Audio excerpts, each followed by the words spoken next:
बिस्मिल्लाहिर रहमानिर रहीम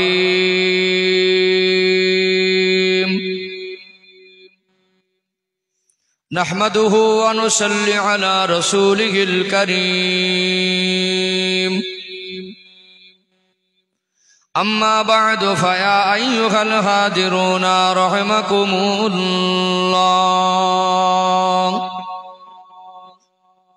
क़ाल अल्लाहु तआला फी कलामिहिल मजीद व फिल फुरक़ानिल हमीद या अय्युहल्लज़ीना आमनू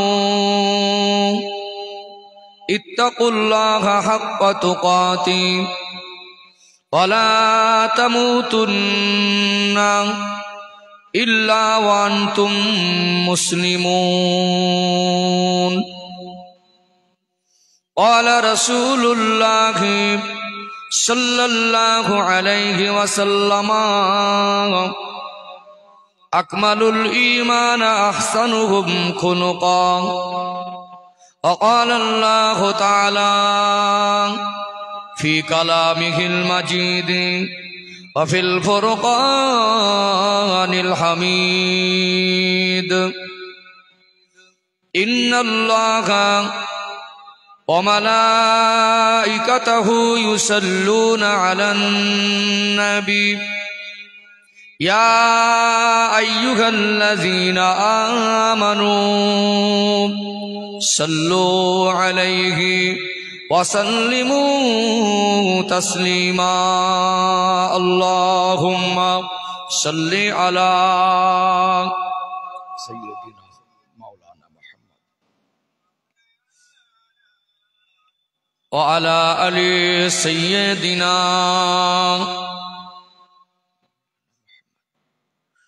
मददगार जिसी का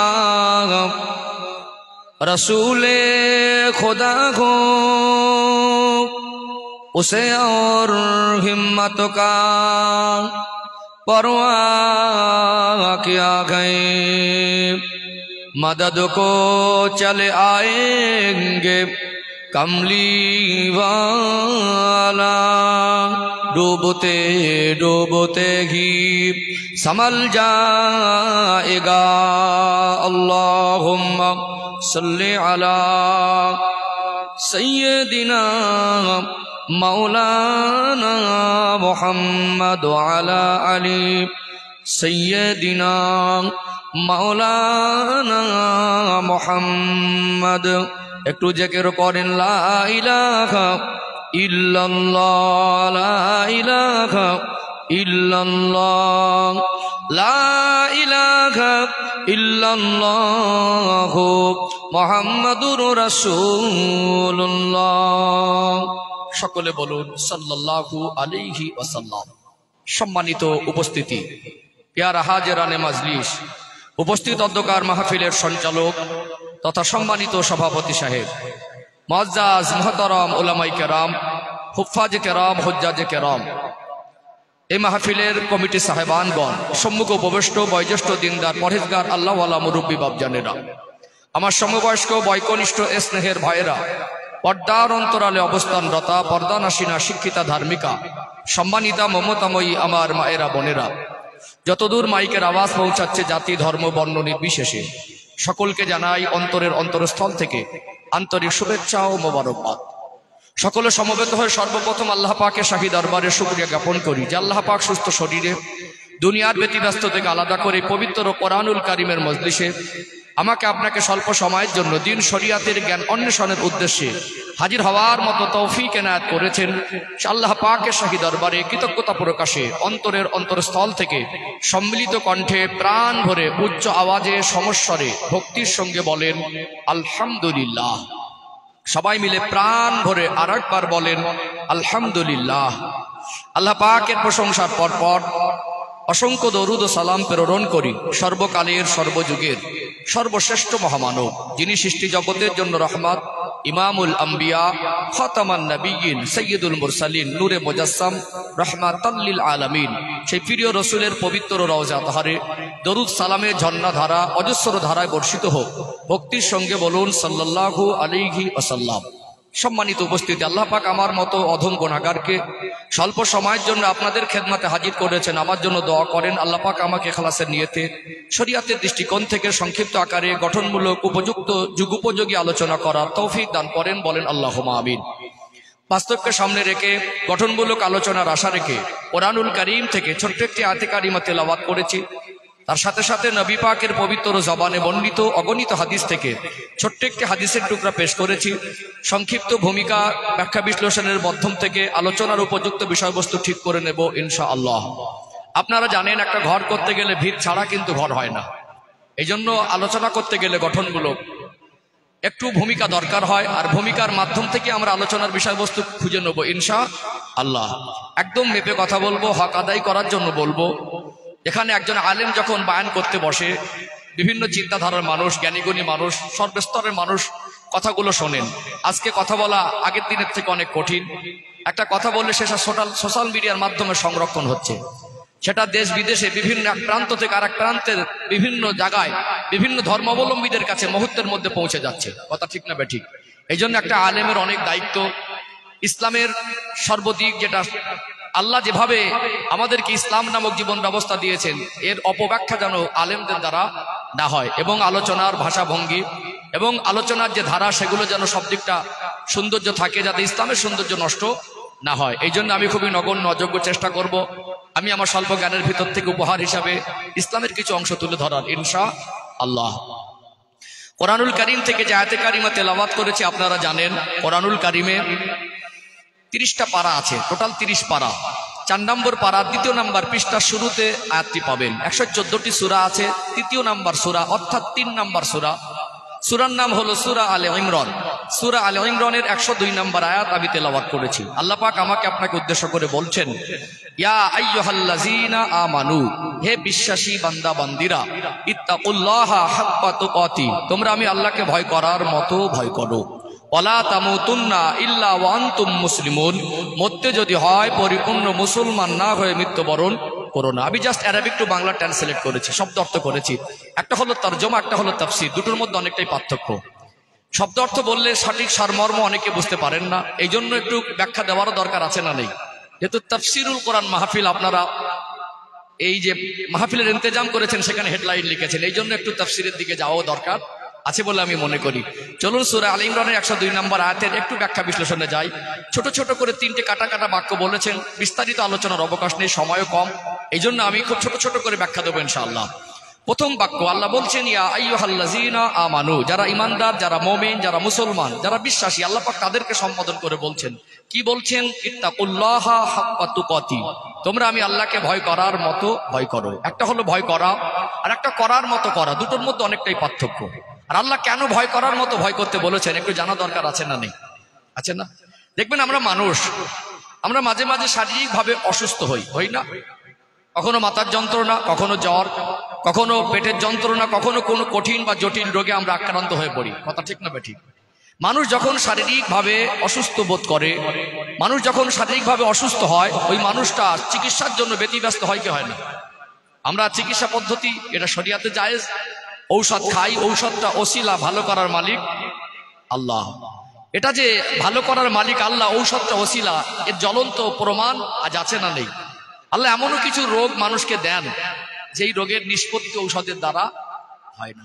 সব রোগের ঔষধ যদি মানুষ আবিষ্কার করে ফেলতো, মানুষ বলতো যে ঔষধেই ভালো হয়।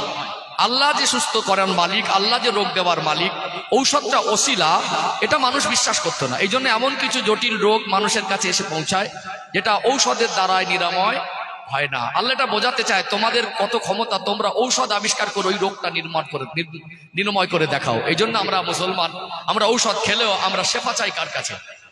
ঔষধ খেতে হবে, অবশ্যই দরকার আছে, শরিয়াতটা খেতেও বলেছে, চিকিৎসা পদ্ধতি জায়েজ, কিন্তু ভরসা থাকবে কার উপরে? আল্লাহর উপরে। তারপর আমরা যখন শারীরিকভাবে অসুস্থ হই, আমরা চিকিৎসার জন্য ব্যতিব্যস্ত হই না? এক সপ্তাহ যদি মাথার যন্ত্রণা না কমে, ওই মানুষটার কতবার মনে পড়ে আমাকে ভালো হওয়া দরকার, কখন সুস্থ হব। এক সপ্তাহ যদি জ্বর না কমে, আমরা একটা ডক্টর দেখি ঔষধ দিল, সুস্থ হলো না, আবার অন্য একটা ডক্টরের কাছে যাই, কনফিউজ হয়ে যায়, মনে হয় ডক্টরটা ঠিক মতো চিকিৎসা দেয়নি, মনে হয় কি হয় না। যখন মানুষ রোগে আক্রান্ত হয়, অর্থ যদি না থাকে মানুষের কাছে ধার করে, ঋণ করে। আবার কিছু কিছু মানুষকে দেখা যায় অসহায় ব্যক্তি, তারা মানুষের কাছে সাহায্য চেয়ে নিয়ে চিকিৎসা করে। তার মানে কি, ব্যস্ততা লাগিয়ে দেয় কখন ভালো হব। একটা মানুষ একটা মাস যদি পেটের মধ্যে জ্বালা যন্ত্রণায় কষ্ট পায়, তার মনে হয় না যে আমাকে ভালো হওয়া দরকার, ভালো হওয়ার জন্য ব্যতিব্যস্ত হয় না। ভালো করে লক্ষ্য করবেন, মানুষের শারীরিকভাবে অসুস্থতা হলে, শারীরিক অসুস্থতায় ভুগলে মানুষ কিন্তু ভালো হওয়ার জন্য ব্যতিব্যস্ত হয়। কতবার সে মনে করে ভালো হওয়া দরকার, কখন ভালো হব। কিন্তু মানুষের যখন মনুষ্যত্ব নষ্ট হয়ে যায়, আমালি জিন্দেগি নষ্ট হয়ে যায়, আখলাক চরিত্র নষ্ট হয়ে যায়, মানুষের যেমন বিবেকটা নষ্ট হয়ে যায়, নীতি আদর্শ নৈতিকতা নষ্ট হয়ে যায়, ওই মানুষটার ভিতরে ভালো হওয়ার কোনো চেতনা দেখেছেন? আল্লাহ দিনে 5 বার ডাকছেন হাইয়া আলাস সালাহ, বান্দা নামাজের জন্য এসো। আল্লাহ এক সপ্তাহে 35 বার ডেকেছেন হাইয়া আলাল ফালাহ, বান্দা মঙ্গলের দিকে এসো। একটা মাসে আমার আল্লাহ 150 বার ডেকেছেন। একটা মাস আমার জীবন থেকে অতিবাহিত হলো, একবারও মনে করতে পারলো না যে আমার নামাজি হওয়া দরকার। কিন্তু এক মাস যদি মাথার যন্ত্রণা হতো, কয়েক হাজার বার ভাবতো আমাকে ভালো হওয়া দরকার। এক মাস যদি পাতলা পায়খানা না কমতো, পেরেশান হয়ে যেত আমার ভালো হওয়া দরকার। কিন্তু মানুষের আমালে জিন্দেগি নষ্ট হয়ে গেলে ভালো হওয়ার চেতনা নেই। আছে কি? একটু রেসপন্স দেবেন, ভালো লাগবে। একবারে বোবার মতো বসে থাকলে, আমি পাগলের মতো আগে বকে গেলে ভালো হবে? চোখে মুখে সম্পর্ক থাকলে দিতে দিতে ভালো হয়। সম্মানিত ভাইরা, দেখবেন আজকে মানুষের ভিতরে পরিবর্তনের চেতনাটা কমে গেছে। মদ খাচ্ছে তো খেয়েই যাচ্ছে, সুদ খাচ্ছে তো খেয়েই যাচ্ছে, ঘুষ খাচ্ছে তো খেয়েই যাচ্ছে, জুলুম অত্যাচার করছে তো করেই যাচ্ছে, অন্যায় করছে তো করেই যাচ্ছে। এক একটা দিন, এক একটা সপ্তাহ, এক একটা মাস, কারো কারো জীবন থেকে 1 বছর থেকে 20 বছর, 30, 40 বছর অতিবাহিত হয়ে গেল। তার ভিতরে 40 বছরে, 50 বছরে ভালো হওয়ার চেতনা জাগ্রত হলো না। অতএব আল্লাহর ভয় এত দামি জিনিস। আল্লাহর ভয় নামক সম্পদ যদি অন্তরে থাকে, ওই মানুষটার ভিতরে খারাপ কাজ তার দ্বারা হয়ে গেলেও পরিবর্তনের চেতনা তার মধ্যে তৈরি হয়। বলুন সুবহানাল্লাহ। আল্লাহ পাক এই জন্য বলছেন, ইত্তাকুল্লাহা হাক্কা তুকাতি, তোমরা আমি আল্লাহকে ভয় করার মতো ভয় করো।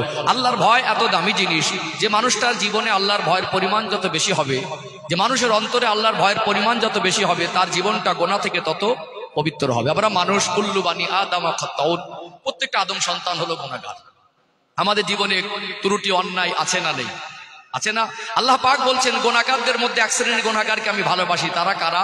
যারা গুনাহ করার পর অনুতপ্ত হয়। এমনও মানুষ সংখ্যায় কম হলেও আছে, যদি তার জীবনে একটা অন্যায় হয়ে যায়, আল্লাহর কাছে যদি গুনাহ করে, আবার ফিরে আসে, আল্লাহ আমি ভুল করেছি, আল্লাহ আমি অন্যায় করেছি, আমাকে ক্ষমা করে দেন। এই অনুতপ্ত, অনুশোচনা, এইটুকু মানুষের মধ্যে, কিছু কিছু মানুষের মধ্যে আছে না নেই? যদি তার আচরণে কেউ কষ্ট পেয়ে যায়, সে গরিব হোক আর বয়সে ছোট হোক, ক্ষণিকের জন্য তার মনের মধ্যে একটা অস্থিরতা দেখা যায়, আমার আচরণ তো এমন নয়, একটা মানুষকে আমি কষ্ট দিয়ে ফেললাম, হঠাৎ রেগে গিয়ে একটা বড় কথা বললাম, আমার আচরণে হয়তো সে কষ্ট পেয়েছে, সঙ্গে সঙ্গে তাকে বললো, ভাই আমি একটু তোকে হয়তো কষ্ট দিয়ে ফেলেছি, আমাকে মাফ করে দে। আছে না নেই? এই যে মানুষের কাছে ক্ষমা চেয়ে নেওয়া, আল্লাহর কাছে এসে অনুতপ্ত হওয়া, আল্লাহ এই কাজটা আমার দ্বারা হয়ে গেছে, এই জিনিসটা তখনই আমাদের অন্তরে কৈফিয়ত তৈরি হবে, যখন আল্লাহর ভয় নামক জিনিসটা আমাদের অন্তরে থাকবে। এই জন্য আল্লাহ বলছেন, ইত্তাকুল্লাহা হাক্কা তুকাতি, তোমরা আমি আল্লাহকে ভয় করার মতো ভয় করো। আলোচনা কি বুঝতে পারছেন? চলো আরেকটা উদাহরণ দেই। ধৈর্য হারা হচ্ছে নাকি? বাংলার পরিবেশ তো, সুর টান্না শুরু করলে এক শ্রেণীর মানুষ বলে ওয়াজ শুরু হয়নি। কিন্তু সুর টানটা ওদের সৌন্দর্য, ওটা ওয়াজ না, ওটা ওদের সৌন্দর্য। শরিয়াত বোঝা, শরিয়াত বোঝানো, ইসলাম সম্পর্কে কিছু জ্ঞান অর্জন করা, যেগুলো আমাদের জীবনে ঘাটতি আছে, সেই ঘাটতিগুলো পূরণ করার লক্ষ্যেই এই মজলিস। জীবনটাকে পরিবর্তনের উদ্দেশ্যে, দুনিয়া আখিরাতের কল্যাণ যে রাস্তায়, ইসলামের পন্থায়, ইসলাম নামক জীবন ব্যবস্থার মধ্য থেকে দুনিয়া আখিরাতের কল্যাণ অর্জন করে মানুষ, সেই রাস্তাকে অনুসন্ধান করা। কথা কি বুঝতে পারছেন? চলুন আর একটা উদাহরণ দেই। আমরা হলাম সবাই যারা মুসলমান, আমাদের মধ্যে এক শ্রেণীর মানুষ আছেন মোমেন। ঠিক বলছি তো নাকি? সব মুসলমান কিন্তু মোমেন নয়। মুসলমানদের ভিতরে এক শ্রেণীর মুসলমান আছেন, তারা অধিক আল্লাহকে ভয় করে, খোদা ভীরুতা তাদের ভিতরে এই জিনিসটা আছে, এবং তারা আল্লাহ এবং রসুলের কথা মতো জীবন অতিবাহিত করেন। মোমেন বা আল্লাহওয়ালা, তাদের জীবন আর আমাদের জীবনের মধ্যে পার্থক্য দেখবেন। আল্লাহওয়ালা বা মোমেন বান্দাদের জীবনে আমাদের জীবনের থেকে গোনার পরিমাণ বেশি না কম? গোনার পরিমাণ কম। আর আমাদের জীবনে গোনার পরিমাণ বেশি। আমাদের থেকে তানারা কাঁদেন বেশি না কম? হিসাব বুঝতে পারছেন কোথায়? গোনা কম, কাঁদছেন বেশি, আর আমাদের গোনা বেশি, কাঁদছি কম। আমাদের গোনা যখন বেশি, কাঁদার দরকার বেশি ছিল, কিন্তু আমরা যেখানে গেলে কান্না আসবে, ওখানে যেতে চাই না, কান্না করার মতো মানসিকতা আসতে পারি না, কাঁদার চেষ্টাও করি না। তার মানে তাদের অন্তরে আল্লাহর ভয় নামক জিনিসটা তারা হাসিল করেছিলেন। এই জন্য আমরা আল্লাহর ভয় নামক জিনিসটাকে হাসিল করার আপ্রাণ চেষ্টা করব। অন্তরে আল্লাহর ভয়কে জাগা দেবো, আল্লাহকে ভয় করে জীবন অতিবাহিত করব। আল্লাহ তৌফিক দান করেন, বলেন আল্লাহুম্মা আমিন। শেষ অংশটা অত্যন্ত তাৎপর্যপূর্ণ, আমি একটু ব্যাখ্যা দিলে আপনারা বুঝতে পারবেন। আল্লাহ পাক বলছেন সূরা আলে ইমরানের 102 নম্বর আয়াতের শেষের অংশে, ওয়ালা তামুতুন্না ইল্লা ওয়া আনতুম মুসলিমুন, মরতে যদি হয় পরিপূর্ণ মুসলমান না হয়ে মৃত্যুবরণ করো না। আমি এক প্রান্ত থেকে আর এক প্রান্ত, গোটা পশ্চিম বাংলার এমন কোন জেলা নিয়ে থানায় নিয়ে আল্লাহ মনে হয় আমাকে ঘোরায়নি। আমি এই অল্প বয়সে বছরে মিনিমাম 15টার উপরে আমার বিমান সফর হয়, বিভিন্ন এক প্রান্ত থেকে আর এক প্রান্তে আমি দিনের খেদমতে বেরিয়ে যাই। আমি আমার ব্যক্তিগত অভিজ্ঞতা থেকে দেখেছি যে আজকে আমার কম আমাদের থেকে কি পেল। যে পরিমাণে আলেমদেরকে মানুষ শ্রদ্ধা করে, আমরা আলেম হিসাবে আমার কমকে কি দিলাম। আমাদের সমাজের কিছু মানুষের ভিতরে বিশেষ পরিবেশে কিছু জটিলতা আছে। বাংলার মানুষ অশুনে অভ্যস্ত হয়েছে, বুঝে অভ্যস্ত হয়নি, যার কারণে আমরা লক্ষ লক্ষ টাকা খরচা করে জলসা মাহফিল দিয়ে আমরা আমাদের জীবনটাকে এই মাহফিল কেন্দ্রিক কিছু শিক্ষা নিয়ে আমলে জিন্দগিতে বাস্তবায়নটা সহজে করতে পারি না। তার একটা জ্বলন্ত প্রমাণ আমি সূরা আলে ইমরানের 102 নম্বর আয়াতের শেষের অংশে ব্যাখ্যা দিলে আপনারা আমার সঙ্গে একমত হতে বাধ্য। কেন এটা আমার নিজের অভিজ্ঞতার কথা বলছি, যে আজকে বাংলার মানুষ, বেশিরভাগ মানুষ শুনে অভ্যস্ত হয়েছে, বুঝে অভ্যস্ত হয়নি। কোরআনুল কারিমের থেকে দামি কথা, ভালো কথা, স্বচ্ছ কথা, গঠনমূলক কথা, আল্লাহর কথা, রসুলের কথার থেকে ভালো কথা, এর থেকে একটা মানুষের জীবনে আর কিছু ভালো হতে পারে না। কিন্তু মানুষ এগুলো ভালো করে শুনতে চায় না। আগে দূর থেকে দেখবে, আমার মনের মতো যদি হয়তো শুনবো যে আমি যে খারাপ, আল্লাহর কথাগুলো আমাকে ভালো লাগাতে হবে, আল্লাহ এবং রসুলের কথার থেকে ভালো কথা নেই, এর থেকে আমার কোনো প্রশ্নই নেই। কিন্তু যতই ভালো করে বলেন, তার মনের মতো না হলে, এক একটা মানুষের মনের চাহাত এক এক রকম, চিন্তাধারা এক এক রকম, চেতনা এক এক রকম। একটা আলেম সবার তো মন জয় করতে পারে না, আর আমি এখানে মন জয় করার জন্য বসিনি। এই জন্য যখন আমি কোরআনুল কারিমের কথা বলি, আমার সামনে থেকে মানুষ উঠে গেলে আমার কষ্ট হয় না। কারণ কষ্ট কি করে হবে, আমি তো মানুষগুলোকে কোরআন হাদিসেরই কথা বলছি, এর থেকে ভালো কথা দেওয়ার একজন আলেমের তোর ক্ষমতা নেই। এই জন্য আমার কথাগুলো হবে আল্লাহর জন্য, আর এখানে আপনাদের বসতে হবে আল্লাহর জন্য। ইমাম বুখারী রাহমাতুল্লাহ আলাইহি এই জন্য সহিহ বুখারীর মধ্যে সর্বপ্রথম হাদিস এনেছেন, ইন্নামাল আমালু বিন্নিয়াত, নিয়াতটাকে আগে করতে হবে। একটা আমল কবুলিয়াতের উপরে আপনাকে সব থেকে আগে ভাবতে হবে নিয়ত। নিয়তে যদি গলত থাকে, আমলটা কবুল হওয়ার সম্ভাবনাটা কমে যায়। প্রত্যেকটা কাজের কবুল হওয়ার শর্ত হলো খুলুসিয়াত, ইখলাস দরকার। কি দরকার? সবটাই যেন আল্লাহর জন্যই হয়। এখানে আল্লাহর জন্য যখন কোনো প্রসঙ্গ আসবে, কষ্ট তো হবেই। ভালো না লাগালে শয়তান তো চায় যে কোরআন শরীফ যাতে ওর ভালো মনে না লাগে, সেটা লাগাতে হবে। এই জন্য তো মজলিস। কথা কি বুঝতে পারছেন? চলুন আমি সূরা আলে ইমরান 102 নম্বর আয়াতের শেষ অংশটা যেটা বলছিলাম, আল্লাহ বলছেন পরিপূর্ণ মুসলমান না হয়ে মৃত্যুবরণ করো না। কি না হয়ে? পরিপূর্ণ মুসলমান না হয়ে। আমরা জন্মগ্রহণ করেছি মুসলমান হিসাবে, ঠিক তো নাকি? বড় হয়েছি মুসলমান হিসাবে, বেঁচে আছি মুসলমান হিসাবে। এর জন্য আমরা গর্ববোধ করি আমরা মুসলমান, আর মরতে চাই মুসলমান হিসাবে। আল্লাহর কাছে দোয়া করি আল্লাহ মরণের সময় যেন ঈমানের কলেমাটুকু নসিব হয়। এই যে জন্মটা মুসলমান, বড় হওয়া মুসলমান, বেঁচে থাকা মুসলমান, মরতে চাওয়াটাও মুসলমান। I card, Aadhaar card, passport, pan card, জমির দলিল, জাতিতে মুসলমান। আর সূরা আলে ইমরানের 102 নম্বর আয়াতে আল্লাহ শেষে বলছেন, ওয়ালা তামুতুন্না ইল্লা ওয়া আনতুম মুসলিমুন, মরতে যদি হয় পরিপূর্ণ মুসলমান না হয়ে মৃত্যুবরণ করুন। এই মুসলমান শব্দের অর্থটা কি বুঝতে পারছেন? আমি বলছিলাম না, আমরা শুনে অভ্যস্ত হয়েছি, বুঝে অভ্যস্ত হয়নি। ওয়াজ শুনে শুনে বুড়ো হয়ে গেলাম, এখন মুসলমান শব্দের অর্থই বুঝলাম না। এখন এমন একটা পরিস্থিতির মধ্যে থেকে, সিচুয়েশনের মধ্যে থেকে আমরা জীবন যাপন করছি, মানুষ কেউ নত স্বীকার করতে চায় না। বিনয়ী ভাবটা মানুষের ভিতর থেকে আস্তে আস্তে মুছে যাচ্ছে। অহংকার, একটা গরম গরম ভাব, সব 440 ভোল্টেজ। যে যার জায়গা থেকে পণ্ডিত, যে যার জায়গা থেকে বিদ্যান, যে যার জায়গা থেকে মনে করছে আমি মহান ব্যক্তি।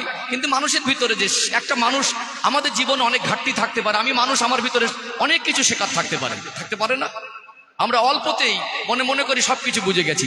আজকে দেখুন, আজকে আমার কওমের ভিতরে একটা বেসিক পয়েন্টে কত বড় ঘাটতি। একটা মানুষ 30, 40, 50 বছর মুসলমানের পরিচয় বহন করলো, আর মুসলমান শব্দের অর্থটাই বুঝলো না। ওর দ্বারা পরিপূর্ণ মুসলমান হওয়া সহজ হবে? বাস্তবে তাই।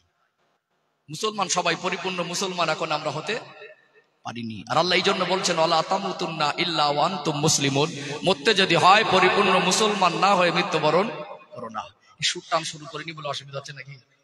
আমি একটু বুঝিয়ে অভ্যস্ত হয়েছি, কারণ মানুষ এখন বর্তমান সময় আমাদেরকে ভাবতে হবে। আমার কওমের ভিতরে অনেক ঘাটতি আছে, সেগুলো আমাদেরকে তাদের ভিতরে ইসলাম নামক জিনিসটা ঢুকে দিতে হয় ভালোবাসার মাধ্যমে। এখানে আপনার কিছু জিনিসকে বুঝিয়ে দেওয়া, পৌঁছে দেওয়া, এটাই তো আমার উদ্দেশ্য নাকি? এই কথাগুলো যদি খুব টেনে টেনে বলতাম এত সহজে বোঝানো যেত কি? চলুন এই ব্যাখ্যাটা দেই ইনশাআল্লাহ আমি এর মধ্য থেকে আলোচনার বিষয়বস্তু বার করে নেবো। আপনারা জানেন একটু প্রাথমিকভাবে সময় নিচ্ছি, কারণ অল্প সময়ে বোঝানো যাবে ইনশাআল্লাহ। মুসলমান শব্দের অর্থ জানা দরকার আছে না নেই? আছে না?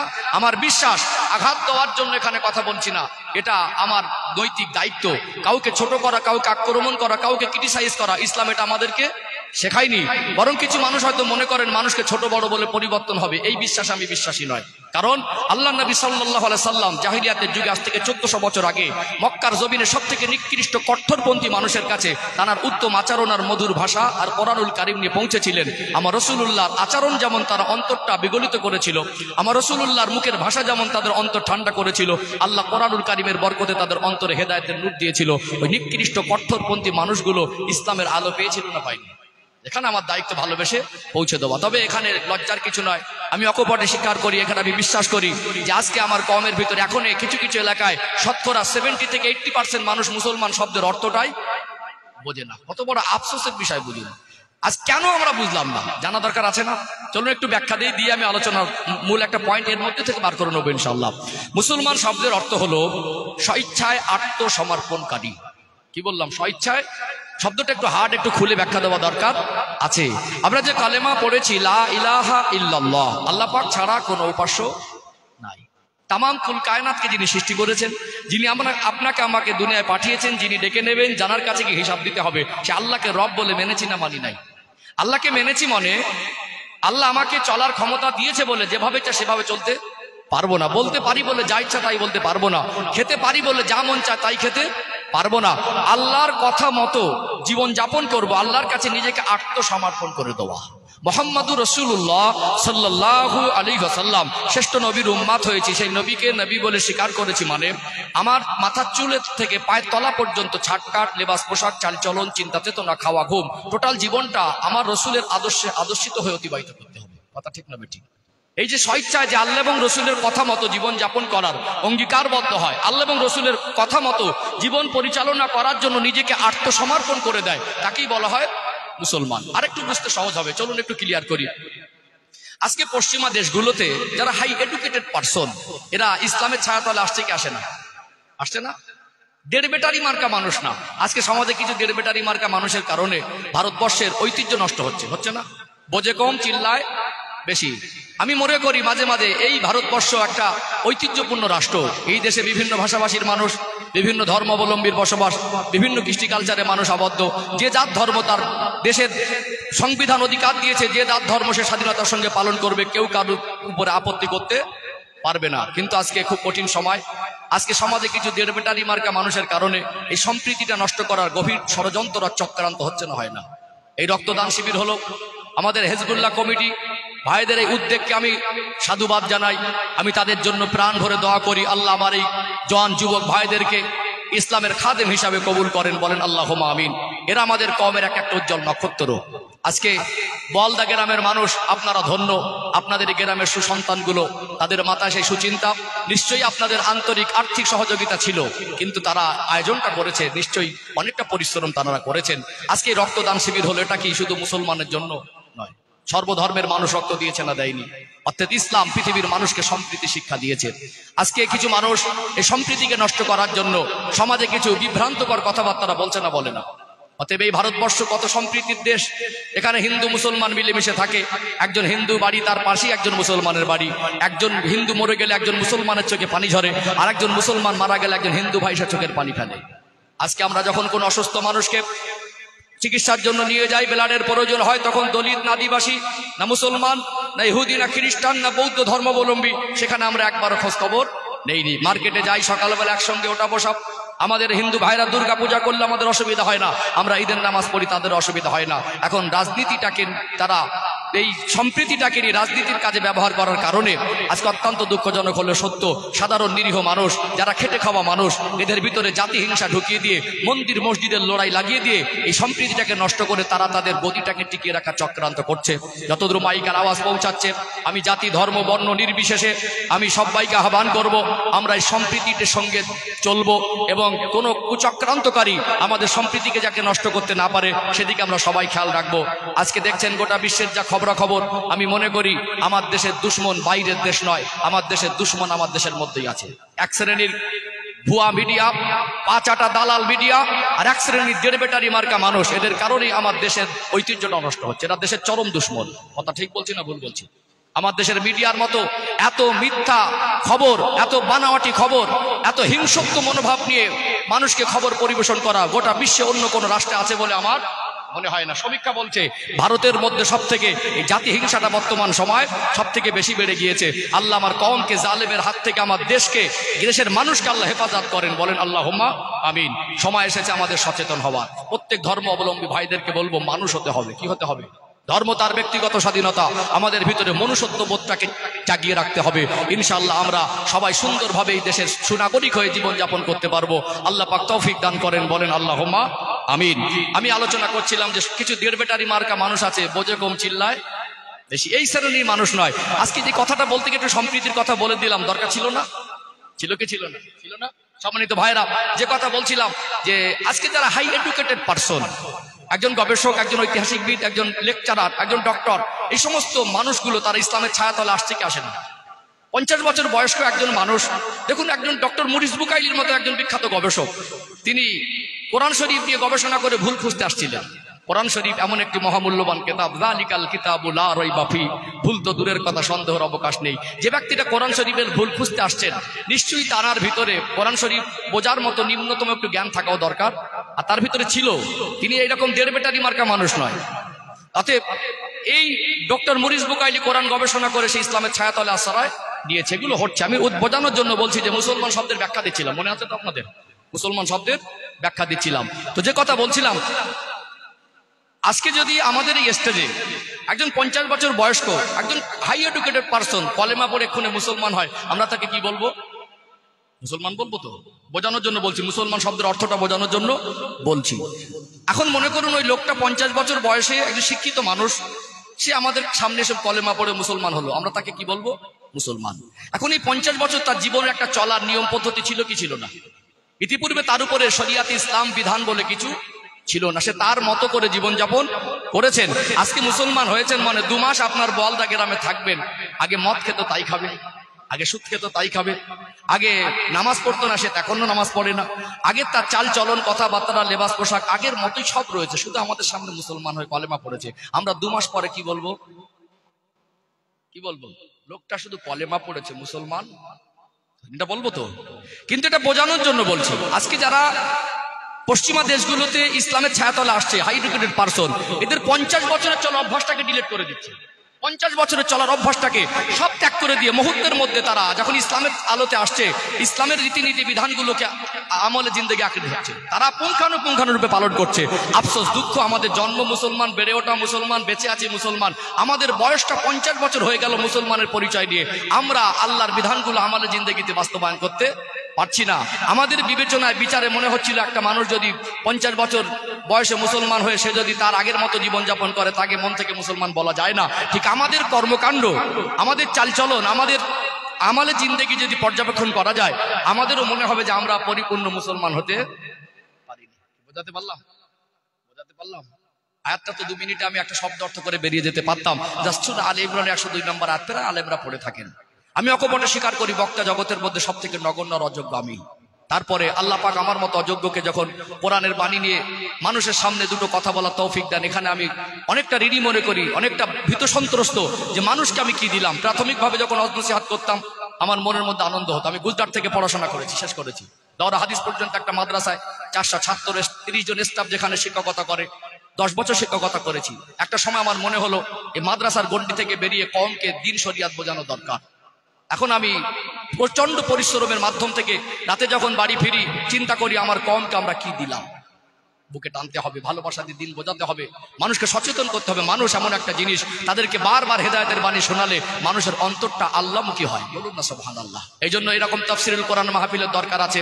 আলেমদের সোহবতে বসবেন, ভালো মানুষদের সোহবতে ওঠা বসা করবেন, আপনার জীবনের চলা বলা চিন্তা চেতনার মধ্যে উন্নতি হবে ইনশাআল্লাহ। তাহলে আমরা আমাদের চাল চলন আখলাক চরিত্রের কথাবার্তায় আমাদের আমালে জিন্দেগি নিয়ে পর্যবেক্ষণ করলে মনে হবে আমরা জাতিতে মুসলমান হয়ে আছি, আই কার্ডে আধার কার্ডে প্যান কার্ডে মুসলমান, জন্মগতভাবে মুসলমান, বেঁচে আছি মুসলমানের দাবি নিয়ে, কিন্তু আমরা আমাদের আমালে জিন্দেগিকে মুসলমানের মতো করতে পারিনি। এটাকে করতে হবে। ওয়ালা তামুতুন্না ইল্লা ওয়া আনতুম মুসলিমুন। আল্লাহ এটাই বলেছেন, ওইভাবে নয়, মরতে যদি হয় পরিপূর্ণ মুসলমান হয়ে মৃত্যুবরণ করো। এখন সব থেকে বড় প্রশ্ন, পরিপূর্ণ মুসলমান হতে গেলে কি করা দরকার?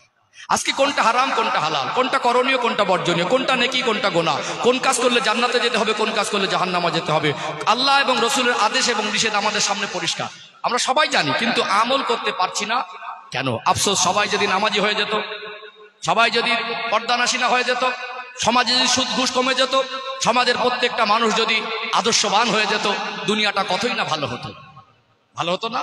আর ইসলাম তো মানুষকে ভালোর পথই দেখায়। পৃথিবীর একটা মানুষকে ইসলামের ভিতরে আসলে পৃথিবীর মানুষের মধ্যে মানুষটা প্রকৃত ভালো মানুষ হয়ে যায়। বলুন সুবহানাল্লাহ। তাহলে আমরা যা কিছু ইসলামিক জীবন ব্যবস্থার ভিতরে আদেশ নিষেধ আছে যা জানি, সেগুলো আমরা মানতে পারছি না, এটা আমাদের জীবনের বড় সমস্যা। আজকে আলোচনার বিষয়বস্তু, আমরা ইসলামিক জীবন ব্যবস্থাকে কিভাবে আমালে জিন্দেগিতে বাস্তবায়ন করব। আলোচনা দরকার আছে না নেই? বলছিলাম না, আলোচনার বিষয়বস্তুটা আমি ভূমিকার মধ্য থেকে বার করে নেব। আল্লাহ নবী সাল্লাল্লাহু আলাইহি সাল্লাম বলছেন, আকমালুল ঈমানা আহসানুহুম খুলুকা। তোমাদের মধ্যে ওই ব্যক্তি প্রকৃত ঈমানদার যার আখলাক চরিত্র ভালো। আমাদের চরিত্রকে, আখলাককে, চালচলনকে মুসলমানের মতো করতে হবে। কথা কি বুঝতে পেরেছেন? তারপরে আমরা পরিপূর্ণ মুসলমান হতে পারবো। একটা হলো সমস্যা আর একটা হলো সমাধান। আমরা যা ইসলামিক বিধান হিসাবে হারাম হালাল হিসাবে জানি, সেগুলো আমরা আমল করতে পারছি না, এটা আমাদের জীবনের বড় সমস্যা। আর সমাধান হলো এটাকে আমল করতে পারবো কিভাবে। চলুন, পরিবর্তন হবে কিভাবে, হয় না কেন, একটু পর্যালোচনা করে সমাপ্ত করবো ইনশাআল্লাহ। অনেক মানুষ এসেছেন, আমার অনেক ভাইয়েরা দাঁড়িয়ে আছেন, আমি খুশি হব আপনারা যদি বসেন। আমি কি খুশি হব? আমার খুশি হওয়ার না হওয়ার কিছু নেই। আমার কথা আপনারা বসলে না বসলে তা আমার কিছু যায় আসে না, অন্তত আপনার উপর আল্লাহ খুশি হতো। আদব আছে মজলিসের, এই জন্য দাঁড়িয়ে তো আছেন। দেখবেন আমাদের জীবনের ব্যতিব্যস্ততা কমবে না, সবসময় আমরা ব্যস্ত। এই জন্য বুদ্ধিমান মানুষ তারা সময় বার করে ভালো কাজে বেশি মনোযোগী হয়, এটা আমাদের দরকার। আগামীকাল আপনাকে কেউ এরকম ডাকবে না, আগামীকাল আপনাকে কেউ এরকম কথা শোনানোর জন্য বলবে না। আজকে আদর করে বলছে, এগুলো শুনতে হয়, মানতে হয়। এগুলো আমাদের জীবনের পরিবর্তনের একটা ধাপ। আল্লাহ কবুল করেন, বলেন আল্লাহুম্মা আমিন। তাহলে আজকে আমি ইনশাআল্লাহ সমস্যা সমাধান খুঁজবো। যা জানি সেগুলো মানতে পারছি না কেন, এই পর্যালোচনা দরকার আছে না? আছে না নেই? আছে তো। বলুন তো, আমি একটা উদাহরণ দিয়ে শুরু করি। গতকালকে কি আমি এখানে এসেছিলাম? আসিনি। কেন আসিনি? আপনারাও প্রয়োজন মনে করেননি, আর আমিও প্রয়োজন মনে করিনি। আমি আজকে এসেছি কেন, সেটা ভাবতে হবে। আগামীকালকে আসবো কেন, আপনাদেরও প্রয়োজন নেই আর আমারও প্রয়োজন মনে হচ্ছে না। আজকে এসেছি এই জন্য আমার প্রয়োজন মনে হয়েছে। আসতে গিয়ে আমাকে দুটো জিনিস ঠিক করতে হচ্ছে, মঞ্জিলে মাকসাদ, কোথায় যাব। এই যাব কোথায়, এটা যদি ঠিক না করি, সারাদিন রাস্তায় চলে আমি এখানে পৌঁছাতে পারতাম না। আবার যাব কোথায় সেটা ঠিক করলাম, কিন্তু কোন রাস্তা ধরে যাব সেটা আমি ঠিক করলাম না, সারাদিন চলেও সেই জায়গায় পৌঁছাতে পারতাম না। এই জন্য পরিবর্তনের চেতনা দরকার। কি দরকার? কোনো আলেম আপনাকে ভালো করতে পারবে না, কোনো বক্তা আপনাকে ভালো করতে পারবে না, কোনো আইজিন আপনাকে ভালো করতে পারবে না। হেদায়েতের মালিক দুনিয়ার কোনো মানুষ নয়। যতক্ষণ একটা মানুষের নিজের পরিবর্তন চাইবে, নিজে থেকে পরিবর্তনের জন্য সে উদ্বুদ্ধ না হবে, নিজেকে উৎসাহিত না করবে, সে নিজের পরিবর্তন নিজে না চাইবে, মানুষ তাকে জোর করে পরিবর্তন করে দিতে পারবে না। যেমন কিনা আজকে আমার প্রয়োজন মনে হয়েছে বলে যে কোনো মূল্যে সময় মতো এখানে আমি পৌঁছেছি। যেদিন আপনার কাছে এইরকম প্রয়োজন মনে হবে যে আমাকে নামাজ পড়া দরকার, এই প্রয়োজনটা যখন একেবারে অপরিহার্য ভাবে আপনি মনে করতে পারবেন, সেদিন আপনাকে দুনিয়ার কোন শক্তি নামাজ থেকে আর আলাদা করে রাখতে পারবে না। এই প্রয়োজনটা আমাদের মনে করতে পারছি না। যাতে প্রয়োজন মনে করতে পারি সেই রকম কিছু আলোচনা দরকার আছে না নেই? চলুন, তাফসীরের কোরআন মাহফিল যখন, আজকে আমি ঘটনার দিকে যাব না, আমি পরিবেশ বুঝে কথা বলি, বিভিন্ন স্তরে বিভিন্ন পরিবেশে কথা রাখি। আজকে আলোচনার বিষয়বস্তুটা যেভাবে আমি রেখেছি, আমি কোরআন হাদিস থেকেই আলোচনা করে, আজ ঘটনামূলক না গিয়ে কোরআন শরীফের আয়াতগুলো তুলে তুলে রেফারেন্স দিয়ে একটু দৃষ্টান্তমূলক আলোচনা করে সমাপ্ত করবো ইনশাআল্লাহ। একটু প্রাণ ভরে সবাই মিলে তাকবীর দেন, নারী তাকবীর। অনেক ধৈর্য ধারণ করেছেন, এইরকম মেজাজ দরকার। কারণ মানুষের সুর টানটাকে অজ মনে করে, মাঝে মাঝে কষ্ট হয় মানুষদের অজ বোঝাতে। এই যে কথাগুলো বলেছে, এগুলো আমাদের একটা বোঝা দরকার ছিল। চলুন ধাপে ধাপে আগে বাড়ি ইনশাআল্লাহ। যারা আওয়াজ শুনছেন, অন্তত ভাইদেরকে আরেকবার অনুরোধ করছে, একটু কোরআনের মজলিসে বসেন। সোনার মানিকেরা, নওজোয়ান তরুণেরা, ও সোনার ময়না যুবকেরা, আব্বারা মায়েরা, প্রত্যেকটা মানুষের জীবনে একটা বারের জন্য এই পরিবর্তন দরকার আছে কিনা, এই চেতনা যদি বৃদ্ধি করে দিতে না পারি, একটা মানুষ সে যদি নিজের পরিবর্তন নিজে থেকে না চায়, দুনিয়ার কোনো আলেম, দুনিয়ার কোনো বক্তা, দুনিয়ার কোনো হুজুর যতই কড়া ভাষায় ওয়াজ করেন আর যতই রেফারেন্স দিয়ে ওয়াজ করেন, তাকে পরিবর্তন করে দিতে পারবে না। আজকে প্রাথমিক অবস্থায়, প্রাথমিক পর্যায়ে আমি আলোচনা করব আমাদের জীবন পরিবর্তন দরকার আছে না নেই। কোরআন হাদিস দিয়ে এই পরিবর্তন দরকার আছে না নেই এটা আলোচনা করব। তারপরের পর্যায়ে যদি সময় থাকে আলোচনা করব পরিবর্তন হয় না কেন। তারপরের পর্যায়ে আলোচনা করব পরিবর্তন হবে কিভাবে। ও ভাইরা, বাবাজিরা, আল্লাহ দয়াময় আমাকে আপনাকে এই দুনিয়া জমিনে পাঠিয়েছেন। আমরা কিন্তু একা একা আসি নাই। দুনিয়ায় ক্ষমতা পেয়ে, দুনিয়ায় মাল সম্পদ পেয়ে, দুনিয়ায় সুস্থ শরীর পেয়ে মানুষ মাঝে মাঝে সীমা লঙ্ঘন করে, দুনিয়াটাকে সব মনে করে। যতই যা করি না কেন আমার আল্লাহ জানিয়ে দিলেন, ফাইজা জা আজালুহুম লা ইস্তাখিরুনা সাআতাও ওয়া লা ইস্তাকদিমুন। ওরে আমার বান্দা বান্দি, মউতের যখন সময় হয়ে যাবে সামান্য যাররা টাইম আগে পিছে করা হবে না। যতই লাপালাপি করি, যতই নিজেকে মহান মনে করি, যতই বুদ্ধিমান মনে করি, আল্লাহর কথা রসুলের কথাগুলোকে না মেনে নিজের মন মর্জি জীবন যাপন করছি, এই জীবনের একবার পরিসমাপ্তি হবে কি হবে না?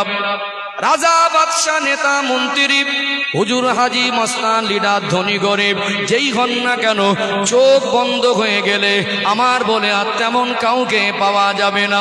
30 বছরের মেহনত ভালো করে ঘর বানায়, ওটা কিন্তু মানুষের জীবনের আসল বাড়ি নয়। চোখ বন্ধ হয়ে গেলে ওই বাড়ির মধ্যে লাশটাকে 30 ঘন্টাও রাখা হয় না।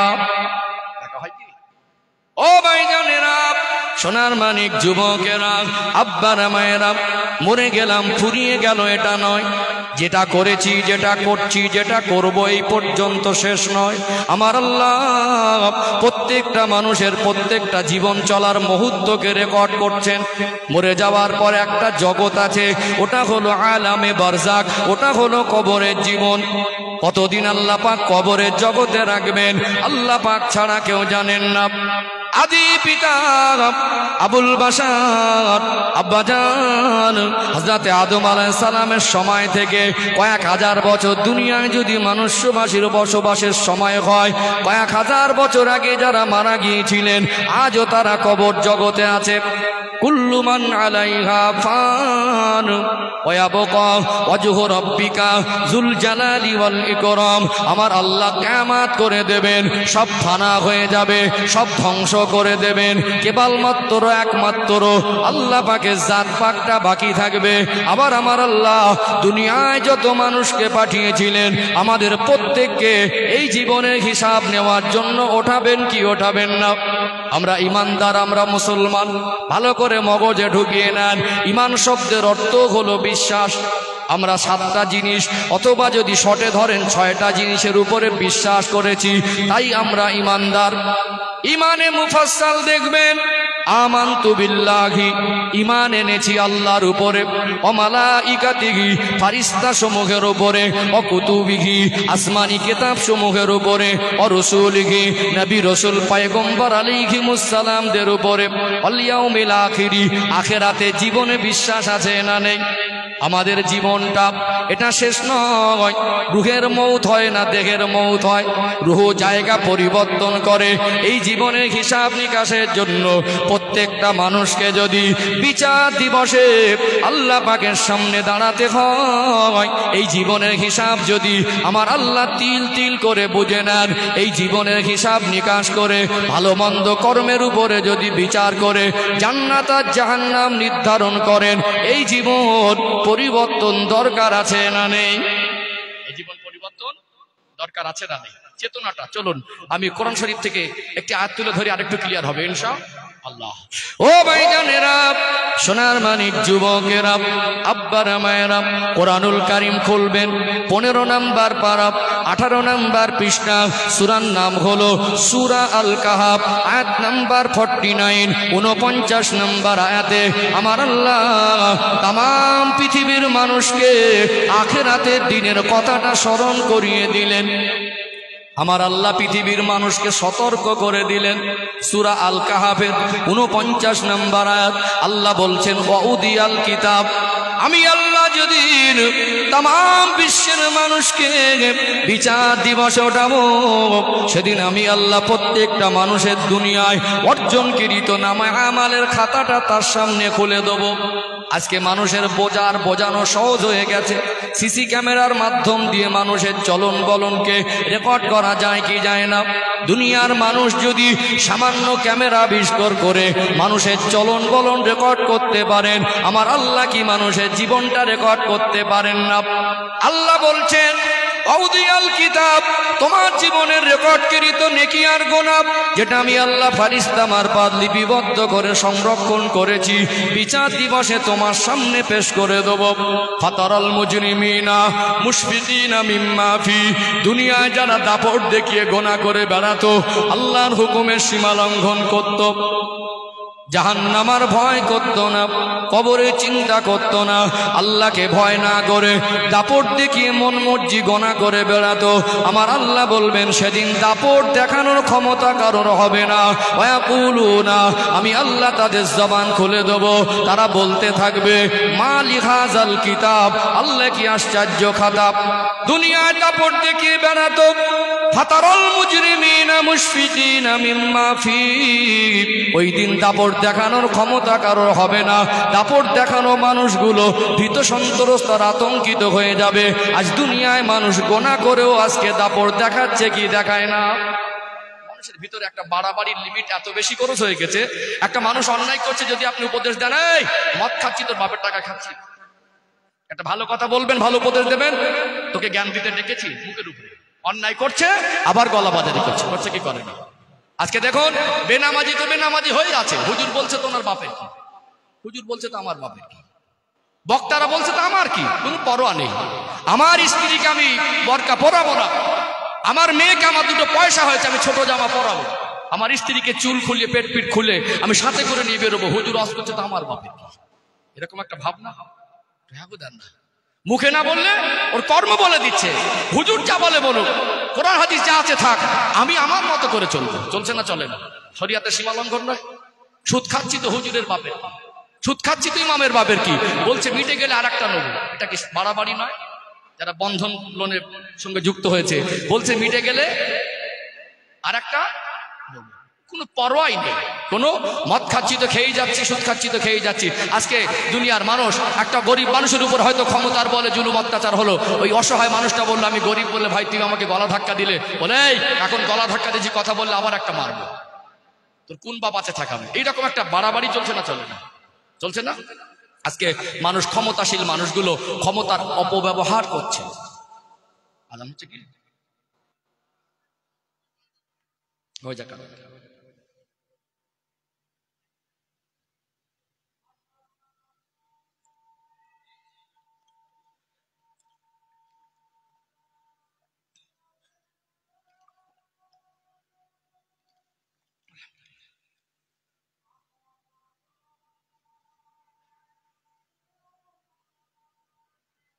আমিও 10 মিনিট শেষ করবো, খুব তাড়াহুড়োর ব্যাপার নেই, নামাজ পড়বেন কি।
সম্মানিত ভাইরা, আজান হয়েছে, নামাজ তো হবেই। আমিও ব্যস্ততার মধ্যে খুব বেশি সময় নিয়ে 10 মিনিট বসেন, অসুবিধা হচ্ছে নাকি? চলুন, আটটা ব্যাখ্যা দিচ্ছিলাম, আর একটু ব্যাখ্যা দিই। ও ভাইজানেরা, সোনার মানিক যুবকেরা, আব্বার মায়েরা, আমার আল্লাহ জানিয়ে দিলেন দুনিয়ায় দাপট দেখিয়ে বেড়ানো মানুষগুলো আযাবে জাহান্নামকে ভয় করত না, গুনার ভয় করত না, কবরের চিন্তা করত না। সেদিন বিচার দিবসে দাপট দেখানোর ক্ষমতা কারণ হবে না। ফাতারাল মুজরিমিনা মুশফিকিনা মিম্মা ফি, ওই দিন পাপী পাপিষ্ঠ অপরাধী যারা, আল্লাহ পাক বলবেন তাদেরকে আতঙ্কিত অবস্থায় দেখা যাবে। ওয়ায়াকুলুনা, তাদের জবান খুলে দেব, তারা বলবে মা লিহাযাল কিতাব, আল্লাহ পাকে কি আশ্চর্য খাতাব, লা ইউগাদিরু সগীরাতান ওয়ালা কাবীরাতান ইল্লা আহসাহা, ছোট বড় যা করেছিলাম হুবহু সব তো লেখা আছে। ওয়াজাদু মা আমিলু হাদিরা, আমার আল্লাহ বলবেন বান্দা বান্দি তুমি যা করেছিলে ওটাই পেশ করেছি। ওয়ালা ইয়াজলিমু রাব্বুকা আহাদা, তোমার রব কারোর উপরে জুলুম করেন না। ও ভাইয়েরা, বাবাজিরা, নিজের জীবনে অর্জনকৃত নামায় আমালের খাতা সেদিন যদি আমার আল্লাহ আমার আপনার সামনে খুলে দেয়, এই জীবন জাহান্নাম থেকে মুক্তি পাওয়ার জন্য, জান্নাতের হকদার হওয়ার জন্য পরিবর্তন দরকার আছে না নেই? এখানে আল্লাহ আর একটা আয়াত দিয়ে মানুষকে সতর্ক করেছেন। আজকে দুনিয়ার চিত্র দেখবেন, অনেক সময় পয়সার বিনিময়ে বিচারটাকে পাল্টে দেওয়া হয় কি হয় না। আমি কাউকে আক্রমণ করার জন্য বলছি না। আজকে বিচার ব্যবস্থার মধ্যে গ্রাম্য বিচার বলেন, কোন এলাকার বিচার বলেন, অনেক সময় বিচারটা ন্যায় বিচার পায় না, পয়সা দিয়ে বিচারটা ঘুরিয়ে নেয়। অনেক সময় মিথ্যা সাক্ষী 500-1000 টাকায় পাওয়া যায়। দুনিয়ার এক শ্রেণীর মানুষ আছে দেখবেন, সকালে একরকম, বিকালে একরকম, আপনার সামনে একরকম আর পিছনে একরকম। এই বহুরূপ ধারণকারী মানুষ আছে না নেই? আছে না? শুনেছেন গিরগিটের রং পরিবর্তন করে, আমি চোখে দেখিনি, তবে মানুষের রং পরিবর্তন করে, এটা মাঝে মাঝে দেখা যায়। আপনার সামনে এসে আপনার প্রশংসা করবে, দেখে মনে হবে লোকটা আপনাকে খুব ভালোবাসে, ওই লোকটা আপনার পিছনে আপনারই বদনাম করে বেড়ায়। কিছু কিছু ডেঞ্জার মুসল্লি আছে দেখবেন, ইমাম সাহেবকে বলবো হুজুর আপনার গলা খুব ভালো, আপনার পিছনে নামাজ পড়ে জান ঠান্ডা হয়ে যায়, আবার ওই লোকটা ইমামের সমালোচনা করে। আছে না নেই? আছে না? সকালে একরকম, বিকালে আর একরকম। দুনিয়ার বিচার ব্যবস্থা অনেক সময় প্রকৃতপক্ষে সাক্ষী আর তত্ত্বর অভাবে অনেক সময় একটা সাধারণ ভালো মানুষ জেলখানায় বন্দী হয়ে যায় না, আর একটা নির্দোষ মানুষ সে জেল খাটছে, আর বড় বড় আসামিরা আজকে বুক ফুলিয়ে ঘুরে বেড়াচ্ছে। দুনিয়ার বিচার এটা মানুষের জীবনের শেষ বিচার নয়। দুনিয়া এক শ্রেণীর মানুষ দুনিয়ায় ধোঁকাবাজি করে অভ্যস্ত, দুনিয়ায় পাল্টি খেয়ে অভ্যস্ত, দুনিয়ায় মিথ্যা বলে অভ্যস্ত। এক্ষুনে বললো এটা বলেছি, পরেক্ষণে গিয়ে বলবে আল্লাহর কসম করে বলছে এটা বলি নাই। এইরকম টাটকা মিথ্যাবাদী দুনিয়া আছে না নেই? আল্লাহ দয়াময় পৃথিবীর মানুষকে স্মরণ করিয়ে দিলেন, ও দুনিয়াবাসী তোমরা শুনে রেখে দাও, দুনিয়ার আদালতে কখনো বিচারটা নড়চড় হয়ে যেতে পারে। দুনিয়ার আদালতে কেউ যদি ইনসাফ না পায়, মানুষের জীবনের শেষ আদালত হলো আমি আল্লাহর দরবার। সেদিন দুনিয়ার কোনো মানুষ মিথ্যা বলে ছাড় পেতে পারবে না, পাল্টিবাজি খেয়ে ছাড় পেতে পারবে না। এক শ্রেণীর মানুষ যখন আল্লাহ নামা আমালের খাতা খুলে দেবে, দুনিয়ায় চিটিংবাজি, ধোঁকাবাজি, পাল্টিবাজি করে অভ্যস্ত, সেদিন তারা মুখের উপরে বলবে আল্লাহ গুনাহ আমরা করিনি। আল্লাহ বলে বান্দা এটা দুনিয়া না, এটা হলো বিচার দিবসের দিন। কোরআনুল কারিমে 114টি সূরার মধ্যে সূরাতুল ইয়াসিন বলে একটি সূরা আছে না নেই? অনেক ফজিলাতপূর্ণ সূরা। এই সূরাটা যদি কেউ একবার তিলাওয়াত করে, নবী আমার সোনার জবানে বললেন আমার আল্লাহ খুশি হয়ে ওই ব্যক্তির নামে আমালে 10 বার কোরআন খতম করলে যতটা নেকি হয় অতটা পরিমাণ নেকি লিখে দেবে। ও ভাইরা, বাবাজিরা, এই সূরা ইয়াসিন শরীফ অনেকে আমল করেন, সূরা ইয়াসিন শরীফ অনেকে পড়েন। এই সূরা ইয়াসিন শরীফের 65 নম্বর আয়াত খুলে দেখবেন, বিচার দিবসে যেদিন মানুষ নিজের গুনাহ করে অস্বীকার করবে। আমার আল্লাহ সূরা ইয়াসিনের 65 নম্বর আয়াতে পৃথিবীর মানুষকে জানিয়ে দিলেন, আল-ইয়াওমা নাখতিমু আলা আফওয়াহিহিম ওয়া তুকাল্লিমুনা আইদিহিম ওয়া তাশহাদু আরজুলুহুম বিমা কানু ইয়াকসিবুন। আমার আল্লাহ বলবেন এটা দুনিয়া নয়, এটা হলো আখিরাতের বিচার দিবস। দুনিয়ায় চিটিংবাজি করো, সেখানে অপশন নেই। আল-ইয়াওমা নাখতিমু আলা আফওয়াহিহিম, আমি আল্লাহ যখন মানুষ চিটিংবাজি করে অভ্যস্ত, দুনিয়ায় চিটিংবাজি করেছিল, আজ বিচার দিবস অস্বীকার করবে, তার জবানে মোহর মেরে দেব। অতুকাল্লিমুনা আইদিহিম, তার হাত আমার সঙ্গে কথা বলবে। অতাশহাদু আরজুলুহুম, তার পা তার কর্মকৃত কর্মের জন্য আমি আল্লাহর কাছে কথা বলে সাক্ষ্য প্রদান করবে। ও ভাইয়েরা, বাবাজিরা, যে অঙ্গ প্রত্যঙ্গ আমার হাত আর আমার পা একটু হোঁচট খেয়ে লাগলে আমারই লাগে, হাতে ব্যথা হলে আমারই ব্যথা লাগে। আমার শরীরের অঙ্গ প্রত্যঙ্গ যদি সেদিন যদি আমার বিরুদ্ধে সাক্ষী দেয়, সেই কঠিন দিনে যদি আল্লাহর কাছে ধোঁকাবাজি করে পার হওয়ার কোনো অপশন না থাকে, কঠিন আযাবে জাহান্নাম থেকে বাঁচার জন্য, প্রকৃত শান্তির জায়গা জান্নাতবাসী হওয়ার জন্য এই জীবন পরিবর্তন দরকার আছে না নেই? পরিবর্তন দরকার আছে। চলুন আর একটা আয়াত তুলে ধরি, আরেকটু ক্লিয়ার হবে ইনশাআল্লাহ। ও ভাইজানেরা, সোনার মানিক যুবকেরা, আব্বারা মায়েরা, যেহেতু প্রথম পর্বে আলোচনা করছি আমাদের পরিবর্তন দরকার আছে না নেই, আর একটা আয়াত তুলে ধরি। কোরআনুল কারীমে 29 পারার শুরুতে একটি সূরা আছে, 114টি সূরার মধ্যে এই সূরাটি হলো 67 নম্বর সূরা, সূরাতুল মুলক। খুব বেশি বড় সূরা নয়, তেলাওয়াত করতে খুব বেশি 4 থেকে 5 মিনিট, আরো বেশি যদি লাগে 6 মিনিটের মতো সময় লাগতে পারে, তার থেকে বেশি নয়। প্রসঙ্গ শেষে একটু মনে করিয়ে দেয়, নবী আমার সোনা জবানে বললেন, ও আমার সাহাবীরা, আমি রাসূলুল্লাহ জানিয়ে দিলাম, দুনিয়ায় যারা নেককার ব্যক্তি হবে, আল্লাহর কথা মতো জীবন যাপন করবে, আমি রাসূলুল্লাহর আদর্শে আদর্শিত হবে, ওই নেককার দিনদার বান্দা বান্দি মরে যাবার পরে আমার আল্লাহ তার কবরটাকে যেমন শান্তির জায়গা, জান্নাতের টুকরা বানিয়ে দেবেন, সীমা লঙ্ঘনকারী নাফরমান গুনাহগার বান্দা বান্দির জন্য আমার আল্লাহ তার মারা যাবার পরে কবরটাকে জাহান্নামের টুকরা শাস্তির জায়গা বানিয়ে দেবেন। আমরা ইমানদার মুসলমান, গুনার কারণে কবরে আযাব হয়, এই বিশ্বাস আমাদের আছে না নেই? কবর বড় কঠিন জায়গা, কবরের আযাব থেকে বাঁচতে গেলে নবী আমার সোনা জবানে বললেন, ও আমার সাহাবীরা, এশার নামাজ আদায় করে ঘরে বিছানায় না ঘুমিয়ে যদি সূরাতুল মুলক তেলাওয়াত করতে পারো, নবী আমার জানিয়ে দিলেন, দুনিয়ার কোন ইমানদার যদি এশার নামাজ আদায় করে ঘুমাবার আগে সূরাতুল মুলক প্রতিনিয়ত তেলাওয়াত করে, ওই ব্যক্তি মারা যাবার পরে সূরা মুলক তেলাওয়াতের আমলের ওসিলায় আমার আল্লাহ ওই ব্যক্তির কবরটাকে জান্নাতের টুকরা বানিয়ে দেবে।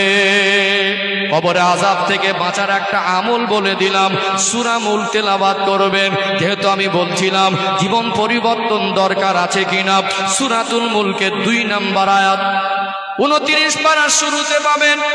আল্লাহ দয়াময় তিনি জানিয়ে দিলেন, আল্লাযী খলাকাল মাউতা ওয়াল হায়াতা লিয়াবলুয়াকুম আইয়ুকুম আহসানু আমালা। আমি আল্লাহ হায়াত আর মউত দিয়ে তোমাদের সৃষ্টি করেছি, হায়াত আর মউতের মাঝে যে সময় দিয়েছে এটা আমার আপনার হায়াতে জীবন। লিয়াবলুয়াকুম আইয়ুকুম আহসানু আমালা, আমি আল্লাহ দেখতে চাই তোমরা কতটুকু ভালো কাজ করে আসতে পারো। এখানে আমাকে আপনাকে আল্লাহ পাক পাঠিয়েছেন মন মর্জি চলার জন্য নয়, ইচ্ছা মতো চলার জন্য নয়, যা ইচ্ছা তাই করব নয়। আমার আপনার মওত হবে, আমার আপনার কবরের জগৎ আছে, আমার আপনার আখিরাত আছে, বিচার দিবসে হিসাব দিতে হবে। আমার আপনার জন্য জান্নাত আর জাহান্নাম আছে। আল্লাহ পাক যদি ভালো কাজ করার জন্য পাঠায়, আল্লাহর হুকুমগুলো মেনে চলা দরকার আছে না নেই? দরকার আছে না নেই? আমি আয়াতের ব্যাখ্যাটা দিয়ে সমাপ্ত করবো ইনশাআল্লাহ। ধৈর্য আছেন নাকি? আয়াতের ব্যাখ্যাটা দেবো, 4টে পয়েন্ট তুলে ধরবো, 4টে পয়েন্ট তুলে ধরে ব্যাখ্যাটা দিয়ে সমাপ্ত করবো ইনশাআল্লাহ। আল্লাহ বলছেন, লিয়াবলুয়াকুম আইয়ুকুম আহসানু আমালা, যে আমি আল্লাহ তোমাদেরকে পাঠিয়েছি হায়াত মউতের মাঝে যে সময় দিয়েছি, ওই সময়ে কতটুকু ভালো কাজ করে আসতে পারে। এখানে প্রথমভাবে আমাদের ব্যাখ্যা জানতে হবে ভালো কাজ কি। এই ভালোটা কি যদি না জানি, আজকে আমরা আমাদের মনুষ্যত্ব এতটাই খারাপ হয়েছে, আজকে আমরা ভালো আর খারাপ মিশিয়ে ফেলেছি। এই জন্য প্রকৃত ভালো কি এটা যদি না জানি, আমাদের দ্বারা এই আয়াতের পরিপূর্ণ আমল করা সম্ভব হবে না। আমরা মনুষ্য জাতি, আমাদের জন্য কোনটা ভালো আর কোনটা খারাপ আল্লাহ থেকে ভালো আর কেউ জানে না। এই জন্য শরিয়াত ইসলামে যা কিছু মনুষ্য জাতির জন্য কল্যাণকর সবগুলো আল্লাহ আদেশ করেছেন, যা কিছু অকল্যাণকর খারাপ সবকিছু আল্লাহ নিষেধ করেছেন। এই হারাম আর হালাল, আদেশ এবং নিষেধ, যা কিছু আল্লাহ এবং রসুলের আদেশ, এর থেকে ভালো মানুষের জীবন আর কিছু হতে পারে না। আর যা কিছু খারাপ সেগুলো আল্লাহ এবং রসুল ঠিক করে দিয়েছেন, এর থেকে খারাপ আর কিছু হতে পারে না। আল্লাহ এবং রসুলের ভালো আর খারাপ বাছাই করে নির্ধারণ করে দেওয়ার ভিতরে দুনিয়ার কোনো মানুষের আঙুল গণার অধিকার আজও পর্যন্ত কাউকে দেওয়া হয়নি। কারণ যদি আল্লাহ নামাজকে ফরজ করেন, আদেশ হয়, এই নামাজের ভিতরে মনুষ্য জাতির কল্যাণ আছে না নেই? যদি যাকাতকে ফরজ করেন, অকুরবানিকে ফরজ করেন, ধনীদের জন্য হজকে ফরজ করেন, এর ভিতরে মনুষ্য জাতির কল্যাণ আছে। যদি পর্দার বিধানকে আল্লাহ ফরজ করেন, এর ভিতরে মনুষ্য জাতির কল্যাণ, শারীরিক কল্যাণ, মানসিক কল্যাণ, অর্থনৈতিক কল্যাণ, সামাজিক কল্যাণ, দুনিয়ার কল্যাণ, কবরের কল্যাণ, আখিরাতের কল্যাণ। একটা মনুষ্য জাতির জীবনের টোটাল যত রকম কল্যাণ আছে, সমস্ত কল্যাণের জন্য যেটা দরকার আল্লাহ সবকিছু আদেশ করেছেন। বলুন সুবহানাল্লাহ। এত ভালো কাজ আল্লাহ এবং রসুল যেটা ঠিক করে দিয়েছেন, এর থেকে ভালো মানুষের জীবন আর কিছু হতে পারে না। দুনিয়ার কোন আলেম, দুনিয়ার কোন বিদ্বান, দুনিয়ার কোন পণ্ডিত, দুনিয়ার কোন স্কলার আল্লাহর আদেশ নিষেধ, নবীর আদেশ নিষেধ একটাকে বাড়াতে কমাতে পারবে না, অধিকার কাউকে দেওয়া হয়নি। দুনিয়ার কোন হারামকে দুনিয়ার কোন আলেম হালাল করে দিতে পারবে না। আর দুনিয়ার আল্লাহর কোন আদেশকে দুনিয়ার কোন মানুষ ওটাকে মনে মিটিয়ে দিতে পারবে না। ওটাকে দুনিয়ার কোন মানুষ হারামকে হালালও করতে পারবে না, আর হালালকে হারামও বলতে পারবে না। যে ভালো আল্লাহ ঠিক করে দিয়েছেন, এগুলো যদি আমরা মেনে নেই, শুধু আমরা ভালো হব না, পৃথিবীটাও ভালো হয়ে যাবে। বলুন না সুবহানাল্লাহ। কিন্তু আল্লাহর কথায় যেগুলো ভালো, নবীর কথায় যেগুলো ভালো, আল্লাহ এবং রসুলের যেটা পছন্দ ওটা আমাদের জন্য ভালো, আল্লাহ এবং রসুল যেটা অপছন্দ করেন সেটা আমাদের জন্য খারাপ।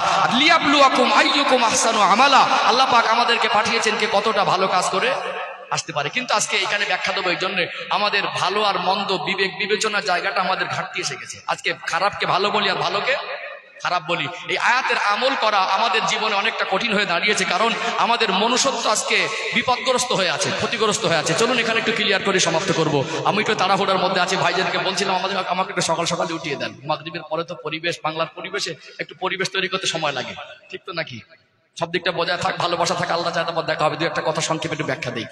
ও ভাইজানেরা, সোনার মানিক যুবকেরা, আব্বারা মায়েরা, ভালো কাজ করার জন্য যদি আল্লাহ পাঠায়, আল্লাহ এবং রসুলের কথায় যেটা ভালো ওটাই ভালো, আল্লাহ এবং রসুলের কথায় যেটা খারাপ ওটাই হলো আমাদের জন্য খারাপ। কিন্তু আজকে দুনিয়ার মানুষ ভালো আর খারাপ মিশিয়ে ফেলেছে। রাস্তা দিয়ে যাবেন, দেখবেন রাস্তার ধারে কত সুন্দর ডিজাইন করা ঘর বাড়ি, ডিজাইন নকশা কালারের কোনো জবাব নেই, প্রিমিয়াম কোয়ালিটির রং করা। রাস্তা দিয়ে যায় মানুষগুলো বলে ঘরটা খুব সুন্দর, মানুষ ভালো ঘর বানানোর প্রতিযোগিতায় নেমেছে না নামে নাই। আফসোস, কার নামাজ কত ভালো হয় এই প্রতিযোগিতায় মানুষ নামিনি, কার আখলাক চরিত্রও কত ভালো হয় এই প্রতিযোগিতায় মানুষ নামিনি, কে কত আল্লাহর কাছে ভালো হতে পারে এই প্রতিযোগিতায় মানুষ নামিনি। রাস্তার ধারে ঘরগুলো বানালেন অনেক ডিজাইন নকশা করা, আমাদের চোখে ভালো লাগলে বলি ভালো। ওই ঘর নির্মাণের টাকা যদি সুদ আর ঘুষের টাকায় হয়, লটারির টাকায় হয়, ওই ঘর নির্মাণের জায়গাটা যদি অবৈধ হারাম জায়গা হয়, আব্বা অসুস্থ, ডাক্তার দেখাতে নিয়ে যাবার নাম করে নিজের নামে জমিটা লিখে নিয়েছিল, ভাই বোনদের ফাঁকি দিয়েছিল, অথবা ক্ষমতার বলে অসহায় গরিবের জায়গা জোর করে দখল করে রেখেছে, ওই জায়গা যদি অবৈধ হয়, অথবা ঘর নির্মাণের টাকা যদি অবৈধ হয়, দুনিয়ার মানুষ হাজার হাজার মানুষের চোখে যত ভালো লাগুক, ওই ভালোর মূল্য কবরের হাসরে কি এক পয়সা কোনো মূল্য আছে? আমরা যা ভালো বলি সবটা প্রকৃত ভালো নয়। চলুন আরেকটু ক্লিয়ার করে আরেকটা পয়েন্ট তুলে ধরি। ও ভাইজানেরা, সোনার মানিক যুবকেরা, আব্বারা মায়েরা, দেখবেন আল্লাহ দয়াময় পুরুষ মানুষকে সংসারের জন্য বড় নিয়ামত করেছেন না করেন নাই? একটা সংসার চালানোর দায়ভার পুরুষের ঘাড়ে। দেশে কাজ না হলে বিদেশে যায়, ঠান্ডায় বর্ষায় রোদে, মাঠে দুপুরে বর্ষায় রাতে দিনে পরিশ্রম করে কি করে না? এত কষ্ট করে পরিশ্রম করে, 500 টাকা রোজগারের জন্য 8 ঘন্টা ডিউটি করে, গেঞ্জিটা ঘামে ভিজে যায়। বাড়িতে আসলো বাবা, গেঞ্জিটা নিংড়ালে মনে হয় টপ টপ করে ঘাম বের হবে। এমন সময় ছেলেটা যদি আবদার করে, আব্বা একটা জামা বা গেঞ্জি বা একটা প্যান্ট লাগবে। আব্বাকে আমার আল্লাহ পুরুষ মানুষকে সংসারের জন্য, ছেলে মেয়ে বিবি পরিবারের জন্য এমন নিয়ামত করেছেন, বাবাকে আল্লাহ সন্তানের জন্য এমন নিয়ামত করেছেন।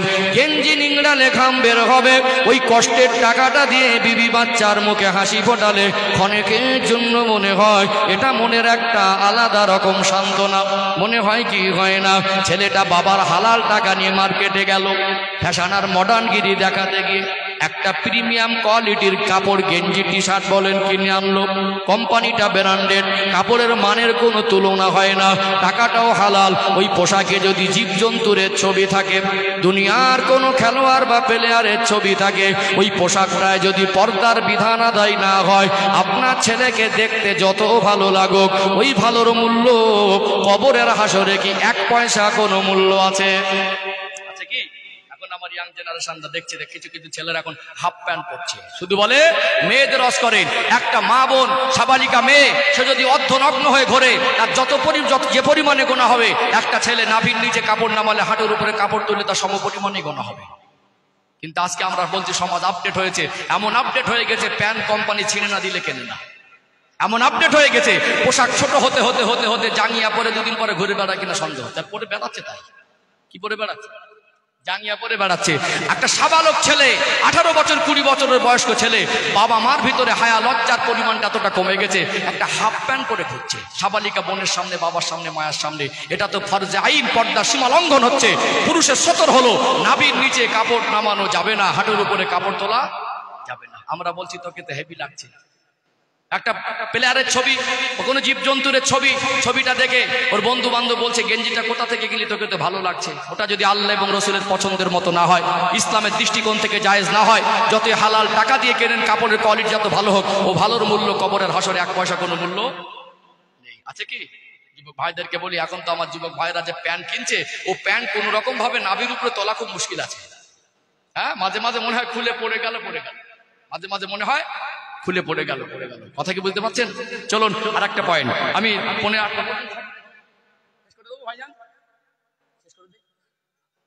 আমাকে যেতে হবে।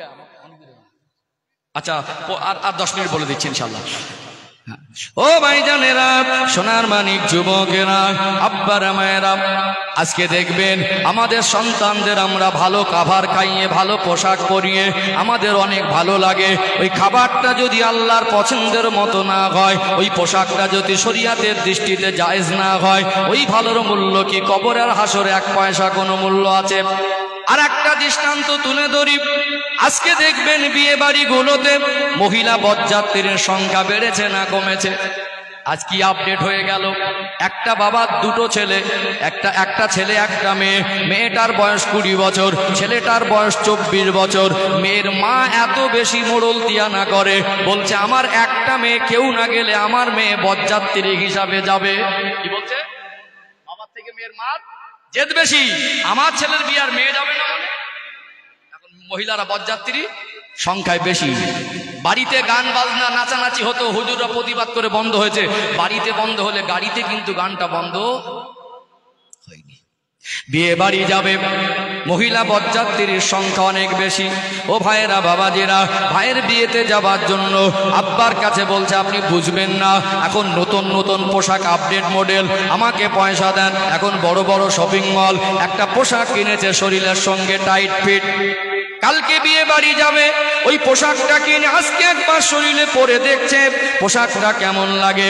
50 বছর দাদুর বয়স, ওই 18 বছর 20 বছরের যুবতী মেয়েটা, ছেলে হয় পুত্র, ছেলে হয় পৌত্র, ছেলের যদি ঘরে মেয়েটা হয় ওটাকে সাধু ভাষায় পৌত্রী বলা হয়।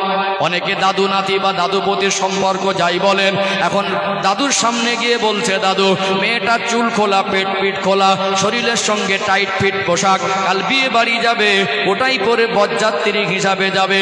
আজকে পরিধান করে দেখছে কেমন লাগে, তখনও মাথায় ওড়না নেই, পেটে পিঠে কাপড় নেই। দাদুকে বলছে, দাদু তুমিও যাবে আর আমিও যাব, কেমন লাগছে? 50 বছর বয়স্ক দাদু হেসে ফেলে বলছে, তোকে হেভি লাগছে। মা বলছে, তোকে হেভি মানাচ্ছে। বাবা বলছে, তোকে হেভি লাগছে। আজ হায়া লজ্জা কোথায় চলে গেল? নিজের মেয়ের চুল খুলে, পেট পিট খুলে, নিজের দাদু আর মার বাবার চোখে যদি হেভি লাগে, কাল বিয়ে বাড়ির পর পুরুষ তরুণ যুবকদের ছেলেদের চোখে কেমন লাগবে? ও ভাইয়েরা, বাবাজিরা, যে পর্দায় পোশাকের ওপর যে পোশাকে পর্দার হক আদায় হয় না, ওটা আমাদের চোখে যত ভালো লাগুক, ওই ভালোর মূল্য কবরের হাসরে 1 পয়সা কোনো মূল্য নাই। আমার আল্লাহ সূরাতুল মুলকের 2 নম্বর আয়াতে এটাই জানিয়ে দিতে চেয়েছেন, আল্লাযী খলাকাল মাউতা ওয়াল হায়াতা লিয়াবলুয়াকুম আইয়ুকুম আহসানু আমালা। আমি আল্লাহ দেখতে চাই তোমরা দুনিয়ায় কতটুকু ভালো কাজ করে আসতে পারো। এখানে মুমিন মুসলমানের কাছে আল্লাহর পছন্দের জিনিসটা তার কাছে ভালো, আল্লাহ এবং রাসূলের অপছন্দের জিনিস একজন মুমিন মুসলমানের কাছে ভালো বলে গণ্য হতে পারে না। আজ শরীয়তের খেলাফ যে হারামগুলো হচ্ছে, সেগুলোকে আমরা ভালো বলে আখ্যায়িত করছি কি করি না? ভালো বলে আখ্যায়িত করছি। সম্মানিত ভাইরা, এখানে দেখবেন হুজুরদের বলা হয়, আপনি ভালো করে ওয়াজ করেন, মায়েরা যেন পর্দানশীল হয়। গার্জেনরা যদি সচেতন না হয়, হুজুরের বাবার 14 পুরুষের ক্ষমতা নেই সমাজে পর্দা বাস্তবায়ন করে দেবে। ক্ষমতা আছে? এখন তো মানে পয়সাওয়ালা জামাই দরকার। যদি মার্কেটে 10টা দোকান থাকে, 50 বিঘে জমি থাকে, কলকাতায় 2টো ফ্ল্যাট থাকে, ও ছেলে লাল পানি নীল পানি খেলেও চলবে। একবারও মেয়ের বাবা সাহস করে জিজ্ঞেস করে না যে ছেলেটা নামাজ পড়ে কিনা। 1 বছরে ঈদের নামাজ 2টো পড়ে, তার কিচ্ছু করিনি, টাকা দেখে ভুলে গেছে। মেয়েটা আমাদের ঘরে সব মেয়েরা কিন্তু বেয়াদব না। এখন দেখবেন ইদানিং মধ্যবিত্ত পরিবারের মেয়েরা ম্যাক্সিমাম এরা মোটামুটি আদবে থাকে। সালোয়ার কামিজ বলেন, চুড়িদার নাইটি বলেন, পরে মোটামুটি ওড়না দিয়ে ঘোরে। এতটা বেয়াদব না, চুল খুলে পেট পিট খুলে ঘোরে না। এখন কিছু কিছু ঘরের ছেলে মেয়েরা একটু আপডেট হয়ে গিয়ে বাইরে গিয়ে ফ্যাশন দেখাতে গিয়ে এরা বেহায়াপনা করছে, কিন্তু সব মেয়েরা খারাপ নয়। গরিবের মেয়ে দেখতে সুন্দরী, এখন ধনী লোকের ছেলে পছন্দ করে দেখতে জামাই হবে ধনী লোক, রাজি হয়ে গেল।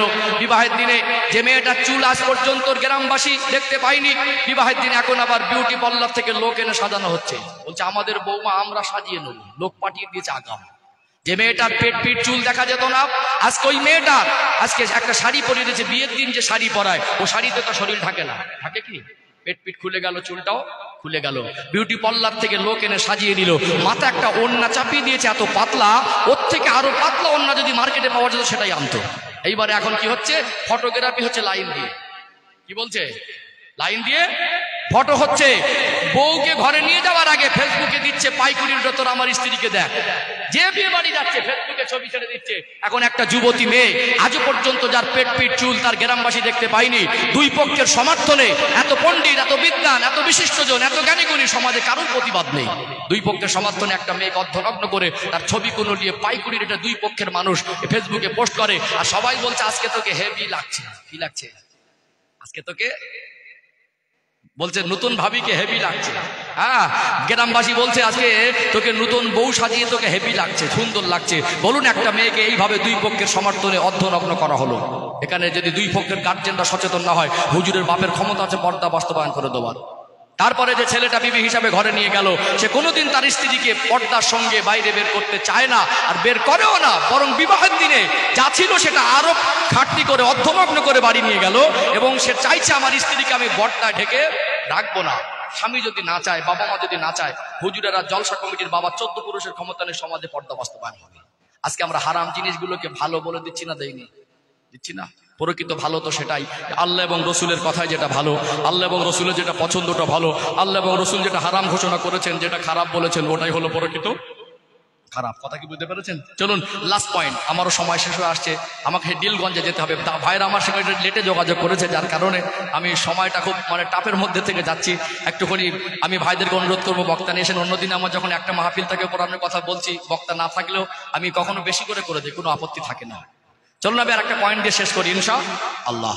ও ভাইজানেরা, সোনার মানিক যুবকেরা, আব্বারা মায়েরা, আজকে দুনিয়াতে কিছু ভালো মানুষ আছে না নেই? লোকটা যদি গরিব হয়, নামাজি অত দিনদার এমন মানুষ গরিব আছে না নেই? লোকটা যদি গরিব হয়, হয়তো লোকটা লটারি কেটে ধনী হওয়ার স্বপ্ন দেখে না, লোকটা দিনই হয়ে আছে।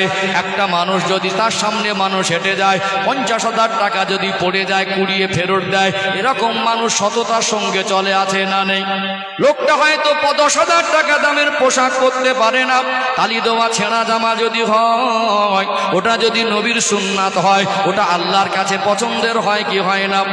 হারামের টাকা নিয়ে, সুদ ঘুষের টাকা নিয়ে, এসি রুমে বসে বিরিয়ানি খাওয়ার থেকে, তালপাতার ছাউনির নিচে ভ্যান চালিয়ে, ঠেলা গাড়ি চালিয়ে, ফেরি করে হালাল রুজি ভক্ষণ করে, এরকম মানুষ আছে না নেই? আল্লাহ নজরে হালাল রুজি উপার্জনকারীটার মূল্য অনেক বেশি। দামি কাপড় যেটা পর্দার খেলাফ হয়, দামি পোশাক যেটা শরিয়াতের বিধানে সুন্নাত নয়, ওই পোশাকের থেকে তালি দেওয়া পোশাকটা আল্লাহর কাছে দাম বেশি না কম? দুনিয়ায় ধনী আর গরিব আজকে ভাগাভাগি হয়ে গেছে। যদি গাড়ি আর বাড়ি না থাকে, যদি টাকা পয়সা না থাকে, লোকটা যদি নিঃস্ব গরিব হয়, ওর আদর্শ যত ভালো হোক, লোকটা যত বেশি দিনদার হোক, গরিব হলে সমাজে ওকে দাম দেওয়া হয় না। এরকম মানুষ আছে না নেই? কিন্তু তার ব্যাকগ্রাউন্ড ভালো না, আখলাক চরিত্রও ভালো না, এক সময় তার জীবনে অনেক খারাপই আছে। আজকে আল্লাহ দুটো পয়সা দিয়েছে, হঠাৎ করে পয়সাওয়ালা হয়েছে, এখন সমাজের মানুষ তাকে বাবু বাবু করে সম্বোধন করে কি করে না? করে না? আজকে ভালো মানুষ যদি গরিব হয়, সমাজে তার দাম নেই। আপনারা অবাক হয়ে যাবেন। শেষে আমি দুটো একটা কথা বলি। আজকে আমরা জানি খায়রুকুম মান তাআল্লামাল কুরআনা ওয়া আল্লামা, তোমাদের মধ্যে এই ব্যক্তি সবথেকে উত্তম যে কোরআন শরীফ নিজে শেখে অপরকে শিক্ষা দেয়। পৃথিবীর সর্বস্তরের মানুষ যারা প্রকৃত শিক্ষিত মানুষ, তারা সবাই জানে কোরআন শরীফের মতো এত দামি কিতাব পৃথিবীতে নেই। অতএব কোরআন শরীফ শিক্ষা এবং শেখানো, এর থেকে দামি ভালো মানুষ আর কেউ হতে পারে না। কিন্তু আজকে আলেম সম্প্রদায়ের হক বুঝে দেওয়া হয় না বলে আলেমদের সমাজে খুব একটা সম্মান নেই। দেখেছেন একজন MBBS ডক্টর তার ছেলেকে আলেম বানাতে দেখেছেন? একজন হাই স্কুলের মাস্টার তার ছেলেকে আলেম বানাতে দেখেছেন? একজন বিশিষ্ট ব্যবসায়ী, একজন মন্ত্রী, যে একজন ব্যবসায়ী যার মাসে 10 লাখ টাকা রোজগার, একজন প্রফেসর, এইরকম ক্যাটাগরির মানুষ তার ছেলেকে আলেম বানাতে দেখেছেন? কেন দেখেননি? কিন্তু ওই লোকটা জানেন আমার ছেলেগুলো আমি মরে গেলে জানাজার গোসলটাও দিতে পারবে না। কিন্তু কেন আলেম বানায় না? কেন বানায় না? একবার ভাবা দরকার ছিল কি ছিল না? তারপর আমাদের জীবনের চিন্তার একটু সংকীর্ণতা আছে, আমরা চিন্তাকে বড় করতে পারিনি, আমরা কোরআন বোঝার মেজাজকে আমরা উদার করতে পারিনি। আমরা মনে করি কোরআন শিক্ষা মনে দেখে দেখে 4টে সূরা শেখা, আমরা মনে করি কোরআন শিক্ষা মনে 2-4টে আয়াত শেখা। মনে রাখবেন, কোরআনুল কারীম নিয়ে গবেষণা করছে অন্য ধর্মাবলম্বীরা, গবেষণা করছে না? আজকে কোরআনুল কারীম নিয়ে মানুষ গবেষণা করে বিজ্ঞান অনেক কিছু আবিষ্কার করছে, আর আমরা সেই কোরআনুল কারীম নিয়ে গবেষণা করছি না। আজকে বলুন, আমার 24 পরগনা জেলা, ওটা 24 পরগনায় কোরআন শরীফের গবেষণাগার একটা তৈরি হয়েছে? ওটা কোরআন শরীফকে নিয়ে রিসার্চ সেন্টার একটা তৈরি হয়েছে?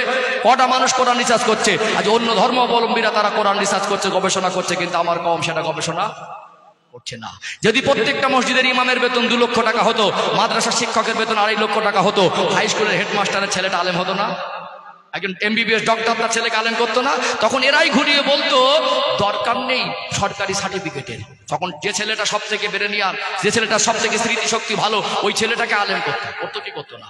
আর আজকে আমরা সমাজে টাকার মানদণ্ড দিয়ে মানুষকে ভালো মন্দ বিচার করি। বাড়ির পাশে একটা গরিব মানুষ কোথাও বেড়াতে গেলেন, আপনার আত্মীয় হয়, জিজ্ঞাসা করলো ওই লোকটাকে চেনে? লোকটা যদি গরিব মানুষ হয়, লোকটা যদি মানে মুটেও বিড়ি করে, মজদুরি করে, ও চিনতে পেরে বললো চেনা চেনা লাগছে, হতে পারে একটা নাম করা মানুষ, লোকটার টাকা পয়সা আছে, লোকটা এলাকার নাম করা মানুষ, চরিত্র ভালো না, তারপরে বলে অমুক জায়গার নাম করা লোকটাকে চেনো? ও খালাতো ভাই, ফুফুদের ভাই না হলে বলে হ্যাঁ ওকে তো চিনি, এরকম বলে না, সাপোর্ট করে। দেখবেন গরিব হলে মানুষ, সে যতই ভালো হোক, আদর্শ ভালো হোক, দিনদার হোক, তাকে সমাজের মানুষ দাম দিতে চায় না। একজন আলেমের জন্য চেয়ার ছাড়বে না, একজন মদখোরের জন্য চেয়ার ছেড়ে দেবে যদি মদখোরের পয়সা থাকে। সমাজে এটা হচ্ছে। অতএব এই সমাজে আলেমদের অবদান আছে। যদি সমাজে একটা ধানের শীষে সবটা ধান থাকে না, 2-4টে চিটে থাকতে পারে। আমি যে বলি আমার আখলাক চরিত্র, চাল চলন, কথাবার্তা, লেবাস, পোশাক, বায়ান, বক্তব্য আলেমের মতো না হলে আমার থেকে মুখ সরিয়ে নেবেন। নবীর ওয়ারিসের থেকে মুখ সরানো যাবে না। স্বয়ং নবী নিজে বলেছেন আল উলামা ওয়ারাসাতুল আম্বিয়া, সেই আলেমদের আজকে সমাজে সম্মান নেই। আমরা যদি প্রত্যেকটা মসজিদের বেতন করে দেন না 2 লাখ করে দেন, শিক্ষকদের বেতন 1.5 লাখ করে, দেখবেন তখন সেই সময় সব ধনী ধনী ক্যাটাগরির লোক তারা মাদ্রাসা খুঁজবে, তখন বড় বড় মাদ্রাসা তৈরি হবে, তখন কোরআনের গবেষণাগার তৈরি হবে, কোরআন রিসার্চ সেন্টার তৈরি হবে। আমাদের সংকীর্ণ মন, কোরআনের প্রতি আমাদের উদারতা নেই, কোরআন শিক্ষার প্রতি আমাদের উদারতা নেই, কোরআন বোঝার প্রতি আমাদের উদারতা নেই। আমরা মনে করি কোরআনের শিক্ষা মানে শুধু দেখে দেখে নাজেরা পড়া, 4টে সূরা মুখস্থ করা। এ কোরআনুল কারীম এত মহামূল্যবান কিতাব, আসমানের নিচে জমিনের উপরে এত দামি কিতাব ইতিপূর্বে পৃথিবীতে ছিল না, আর ভবিষ্যতে হবেও না। কিন্তু আমরা কোরআনের সঙ্গে আমাদের জীবনকে কোরআনের আলোয় বাস্তবায়ন করতে পারিনি। আল্লাহ আমাদের বোঝার তৌফিক দান করেন, বলেন আল্লাহুম্মা আমিন। খবর ভাইজান আসেন না, আপনি দুটো কথা বলেন, 2-4টা আসেন, আপনি তো আলেম মানুষ, তো দরকার কি আসেন? এত মানুষ আছে, এই তো এইখানে আমাদের কাছে আমাদের সমাজে একটা রোগ কি, ওই বাইরে থেকে বড় জামা পরা মানুষ কেনে বলবো অনেক বড় হুজুর, আমাকে ভীষণ বড় হুজুর মনে হচ্ছে, কথা বোঝা যায়নি। কিন্তু এলাকার হুজুরকে দাম দিতে চায় না, এলাকার মানুষকে সম্মান করতে হবে, এটা ইসলাম। আসেন, দুটো কথা বলবেন, কেউ উঠবে না ইনশাল্লাহ।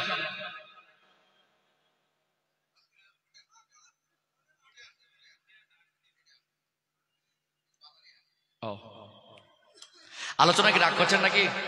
কথাগুলো বাস্তব বললাম না বাস্তব বললাম? আমি সূরাতুল মুলকের 2 নম্বর আয়াতের ব্যাখ্যা দিচ্ছিলাম, লিয়াবলুয়াকুম আইয়ুকুম আহসানু আমালা। আল্লাহ পাক তিনি আমাকে আপনাকে ভালো কাজ করার জন্য পাঠিয়েছেন। আমাদের জন্য এখানে শিক্ষা হলো প্রকৃত ভালো ওটাই যেটা আল্লাহ এবং রসুলের আদেশ। আল্লাহ এবং রসুলের যেটা পছন্দ ওই কাজগুলো আমাদের কাছে ভালো হিসেবে মেনে নিতে হবে, আল্লাহ এবং রসুলের কাছে যেটা অপছন্দের ওটাকে আমাদের খারাপ হিসাবে মেনে নিতে হবে। কিন্তু মানুষ আজকে নির্বোধ, বুঝতে চায় না আমাদের খারাপের ভিতরে আল্লাহ এবং রসুলের আদেশ নিষেধের ভিতরে যে অকল্যাণ আছে সেগুলো আমরা বুঝতে চাই না। আজকে দেখবেন এই যে গাঁজা বলেন, মদ বলেন, এতে শারীরিক ক্ষতি আছে না নেই? সিগারেট বলেন, এতে শারীরিক ক্ষতি আছে। এখন এই শারীরিক ক্ষতিটা কি পর্যায়ের ক্ষতিটা মানুষ পর্যালোচনা করে না। ক্যান্সার বেড়েছে না, ক্যান্সার রোগের রোগী আক্রান্ত বেড়েছে না কমেছে? ক্যান্সার রোগে আক্রান্ত রোগীর সংখ্যা বেড়েছে। আমরা একটা মোটরসাইকেল যখন কিনি, মধ্যবিত্ত পরিবারের ছেলে একটা মোটরসাইকেল কিনে 5 বছর পয়সা জমিয়ে, ওই মোটরসাইকেলটা জানে পেট্রোলে চলে, তাই তো? এখন তো ডিজিটাল বোঝা যায় কতটা তেল আছে। এখন পেট্রোল পাম্পটা অনেক দূরে, গ্রামে একটা দোকানে গিয়ে বললো, ভাই আপনার দোকানে পেট্রোল পাওয়া যায়, 1 লিটার পেট্রোল দেন তো। দোকানদার বললো, আমার দোকানে পাওয়া যায়, কিন্তু এই মুহূর্তে পেট্রোল নেই, ডিজেল আর কেরোসিন আছে, দামে কম হবে। ও কি নেবে? জোর করে ঢালবে? ওকে যদি উল্টো 500 টাকা দেওয়া হয় তাও ট্যাঙ্কিতে ঢালতে যাবে না। কেন? জানে এটা পেট্রোলেই চলে, এখানে ডিজেল বা কেরোসিন দিলে দামে কম হলো ইঞ্জিনটা ভালো থাকবে না। কি হবে? এর ইঞ্জিনটা নষ্ট হবে। যদি কোনো পার্টস নষ্ট হয়ে যায়, ধরেই নিলাম নষ্ট হলো, আজকে মার্কেটে ওর পার্টস পাতি পাওয়া যায় কি যায় না? ওটাকে পুনরায় মেরামত করা সম্ভব। আমরা একটা মোটর সাইকেল কিনে 1 লক্ষ টাকা দাম, তার যত্ন বুঝি, তার গাইডলাইনটা বুঝি, কিন্তু আমরা মানুষ আমাদের শরীরের জন্য যেটা খাদ্যই না, ওটা কুখাদ্য, অখাদ্য, যেটা খাদ্যর ক্যাটাগরিতে পড়ে না, সেগুলো আমরা পয়সা দিয়ে কিনে কিনে খাচ্ছি। আজকে শরীর সতেজ আছে, সবল আছে, একদিনে শরীরে ইফেক্ট পড়বে, দেখবেন কি হবে? হার্ট নষ্ট হবে, লিভার নষ্ট হবে, কিডনি ড্যামেজ হবে। গাঁজা খাচ্ছেন, সিগারেট খাচ্ছেন, মদ খাচ্ছেন। এখন তো আবার আপডেট, এখন সব আগে বাংলা হারিয়া খাতে এখন ইংলিশ চালাচ্ছে। এই বয়সে এখন বুঝতে পারছেন না, এই শরীরের যদি কোনো কিডনি, হার্ট বা লিভার বা কোনো কিছু ড্যামেজ হয় বা কোনো কিছু ওটাকে ক্ষতিগ্রস্ত হয়, এই পার্টসটা কি মার্কেটে বাজারে কিনতে পাওয়া যায়? কিনতে পাওয়া যায় না। মানুষের জীবনের আল্লাহ দেওয়া নিয়ামতের মধ্যে সুস্থতা একটা অন্যতম নিয়ামত। আর মানুষকে সুস্থ থাকতে গেলে আল্লাহ এবং রসুলের কথায় চললে সুস্থতা থাকা যাবে, এতে সন্দেহের অবকাশ নেই। আজকে দেখবেন আল্লাহ দুটো পয়সা দিলে 50 বছর বিশিষ্ট জনের পরিচয় চলে যায়, নামাজি হতে চায় না। যেই এবারে হেঁটোর রসটা একটু কমে আসে, দাড়িগুলো লম্বা করে দেয়, প্যান্ট শার্ট বাদ দিয়ে এবার লুঙ্গি আর পাঞ্জাবি পরে। এইবারে হাই সুগার হয়ে গেল, ভোরের বেলা উঠে দৌড়াচ্ছে। ডক্টর বলছে সুস্থ থাকতে গেলে 20 মিনিট মর্নিং ওয়াক করতে হবে, বলছে না বলে না? আল্লাহ তো সেই 7 বছর বয়স থেকে বাবা মাকে বলেছে তোমার বাচ্চাকে নামাজের তালিম দাও। প্রত্যেকটা বাবা মার উচিত ছিল 7 থেকে 10 বাচ্চাকে নামাজের তালিম দেওয়া। সেই 7 বছর বয়স থেকে আমাদের হেঁটে ফজরের সময় মসজিদে যাওয়া দরকার ছিল। এই শিক্ষা 1400 বছর আগে কোরআন বলেছে। সারা জীবন শরিয়াতের সীমা লঙ্ঘন করে এখন আমরা ডক্টরের ফর্মুলাকে প্রাধান্য দেই। মানুষকে সুস্থ থাকার জন্য শরিয়াত মেনে চলাটাই যথেষ্ট হয়ে যাবে। ঠিক না বেটি? যা কিছু মানুষ ও জাতির কল্যাণ সেটা আল্লাহ শরিয়াতের বিধানে দিয়েছে, যা কিছু অকল্যাণকর সেটা ইসলামের বিধানে হারাম করা হয়েছে। অর্থাৎ আমরা মোটরসাইকেলের যত্ন বুঝি, নির্বোধ মানুষ শরীরের যত্ন বুঝতে চাই না। এই জন্য আল্লাহ আমাদের সুস্থ থাকতে গেলে আল্লাহর হুকুম, আল্লাহর বিধানগুলো মেনে চলা দরকার আছে না নেই? আছে না? সম্মানিত ভাইয়েরা, আপনারা যারা আমার কথা শুনেছেন, ভাষায় ভঙ্গিতে কথায় শব্দ চয়নে যদি কষ্ট লাগে ক্ষমার নজরে দেখবেন। কষ্ট পেলেন নাকি? কিছু বোঝাতে পেরেছি? বুঝতে পেরেছেন? কিছু বুঝতে পেরেছেন? সবাই আমরা আমল করবো ইনশাআল্লাহ, পরিবর্তন হবে।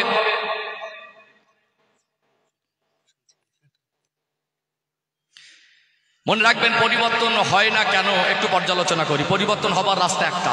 পৃথিবীর মধ্যে সবথেকে উৎকৃষ্ট জায়গা হলো আল্লাহর ঘর, মসজিদ। 24 ঘন্টার ভিতরে 10টা মিনিট, কমপক্ষে 10 মিনিট সময় বার করেন, একজন আলেমের সোহবাতে বসে যান। একজন আলেমের সোহবাতে সময় দেন, 1 মাস বসে দেখেন আপনার জীবনে যে সূরাগুলো অশুদ্ধ আছে সেগুলো সুস্থ হবে না।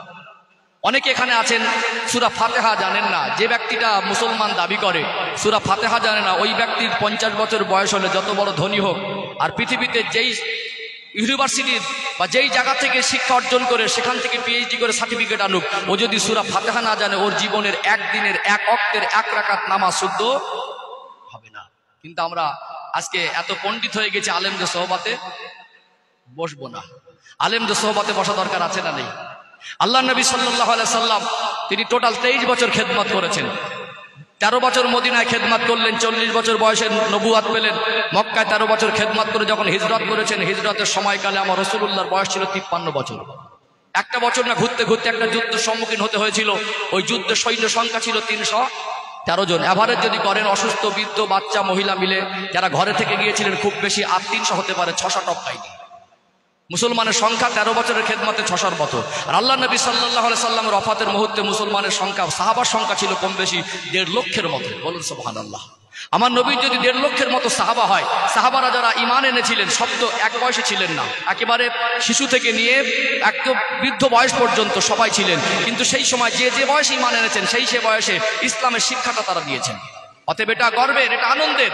আমি আমার 50 বছর বয়স অন্ধকারে ডুবেছিলাম, আমার নামাজটা আমি শুদ্ধ করে পড়তে পারিনি। আজ একজন আলেমের সোহবাতে বসে আমি আমার নামাজটাকে শুদ্ধ করে পড়তে পারছি। এই জিনিসটা আমাদের ভিতর থেকে আমরা ঠিক করে নিতে পারছি না। আজ থেকে আপনারা জানেন 100 বছর আগের ইতিহাস, 60-70 বছর আগের ইতিহাস। আজকে আলেমদের অনেক সুখের জীবন হয়ে গেছে। আমিরুল শরিয়াত কুতুবুল আলম মুজাদ্দিদুজ জামান দাদা হুজুর পীর কেবলা রহমাতুল্লাহ আলাইহি, 5 হুজুর কেবলা, তারা আলাউলাদগণ, তারা ভক্ত মুহিব্বিনগণ, একটা সময় তারা গরুর গাড়িতে পালকিতে করে মাসের পরে মাস ট্রেনে করে কাটা গাড়িতে করে মাহফিল করেছে না করেনি? এক একটা এলাকায় গেছে, সেখানে গিয়ে দেখে একটা মসজিদ নেই, একটা মাদ্রাসা নেই, জানাজা পড়ার মতো আলেম খুঁজে পাওয়া যায় না। মানুষকে নসিহত করেছিল, মাটির দেয়াল হোক, তালপাতার ছাউনি হোক, খড়ের চাল হোক, পেপার দিয়ে হলে একটা মসজিদ করো, একটা মাদ্রাসা করো। তিনি জানতেন এখানে একটা মাদ্রাসা বা মক্তব হলে একজন আলেমের আগমন হবে। এখানে একজন আলেমের আগমন হলে এই আলেমের দ্বারা এলাকার মানুষ ইসলামের আলো পাবে। আমরা ইমাম কম পয়সায় খুঁজি আর ইমামের হক বুঝে দেই না, আর আমরা ইমামের সোহবাতে বসি না। একটা ইমামের দায়িত্ব শুধু 5 ওয়াক্ত নামাজ পড়িয়ে দেবে, মুয়াজ্জিন যখন না থাকবে আজান দিয়ে দেবে, আর ছেলের মেয়ের বিবাহের সময় ডেকে নেবো, বাবা মা মরে গেলে জানাজা পড়িয়ে দেবে, আর কবর জিয়ারত করে দেবে, এইটুকু দায়িত্ব নয়। একজন ইমাম সে হলো নেতা। ইসলামে দেখবেন খলিফা, যে খেলাফত শাসন আমল রাষ্ট্র কায়েম হয়, একজন খলিফা সর্বোচ্চ দায়িত্ব, সে খলিফা নিজে ইমাম হয়ে নামাজ পড়াতে হয়। কথা ঠিক না ঠিক? খেলাফত শাসন আমলে খলিফার উপস্থিতিতে অন্য কেউ ইমামতি করার পারমিশন পাবে না। অতএব সে যদি অসুস্থ বোধ করে কাউকে আগে দিতে পারে। এই জন্য একজন নেতাকে অনুসরণ করা, একজন নেতার নেতৃত্বে চলা, ইসলাম আমাদের এই শিক্ষা দিয়েছে না দেয়নি? দিয়েছে না? এখন ডক্টর, মাস্টার, ব্যারিস্টার, ইঞ্জিনিয়ার, ধনী, গরিব, কালো, ফর্সা, যেই ধর্মের যেই বর্ণের হোক, আমরা মানুষ, আমাদের একজন স্বচ্ছ নেতা ঠিক করতে হয়। প্রত্যেকটা মহল্লার মানুষ এসে যে পর্যায়ের মানুষ হোক, এদের ধর্মীয় নেতা হলো ইমাম। ইমামকে ইক্তেদা করেই নামাজ পড়তে হয়। পৃথিবীর সেরা ধনী মানুষটাকে ইমামকে ইক্তেদা করতে হবে, পৃথিবীর সেরা শিক্ষিত মানুষকে ইমামকে ইক্তেদা করতে হবে। অতএব আমার জীবনের ঘাটতিটা ইমামের থেকে ঘাটতি পূরণ হবে। আমার জীবন ইসলামের আলোটা ইমামের থেকে আমি বাস্তবায়ন করব, গ্রহণ করব, এবং ইনশাআল্লাহ আমাদের চলা বলার যে পথ রুট, আমাদের চলা বলার যে ডিরেকশন, সেটা শরিয়াতের দৃষ্টিকোণ থেকে একজন ইমাম ঠিক করে দেবে। একজন মহল্লার ধারক বাহক হয়ে, একজন মহল্লার দায়িত্ববান, একজন মহান দায়িত্ব নিয়ে ইসলামিক দৃষ্টিকোণ থেকে টোটাল মহল্লার মানুষ একজন ইমামের নেতৃত্বে পরিচালিত হবে। ইমামের নেতৃত্বে গ্রামের মহল্লার মানুষের ইসলামের আলোর ঘাটতিটা পূরণ হবে। এইটুকু আমাদের ভাবনার মধ্যে থেকে বার করে দিয়েছি, যার কারণে আমরা গাড়ি বাড়ি উন্নতি করেছি, রাস্তাঘাট উন্নতি করেছি, জামা কাপড় আপডেট করেছি। আমরা আমালে জিন্দেগিতে আপডেট করতে পারি না।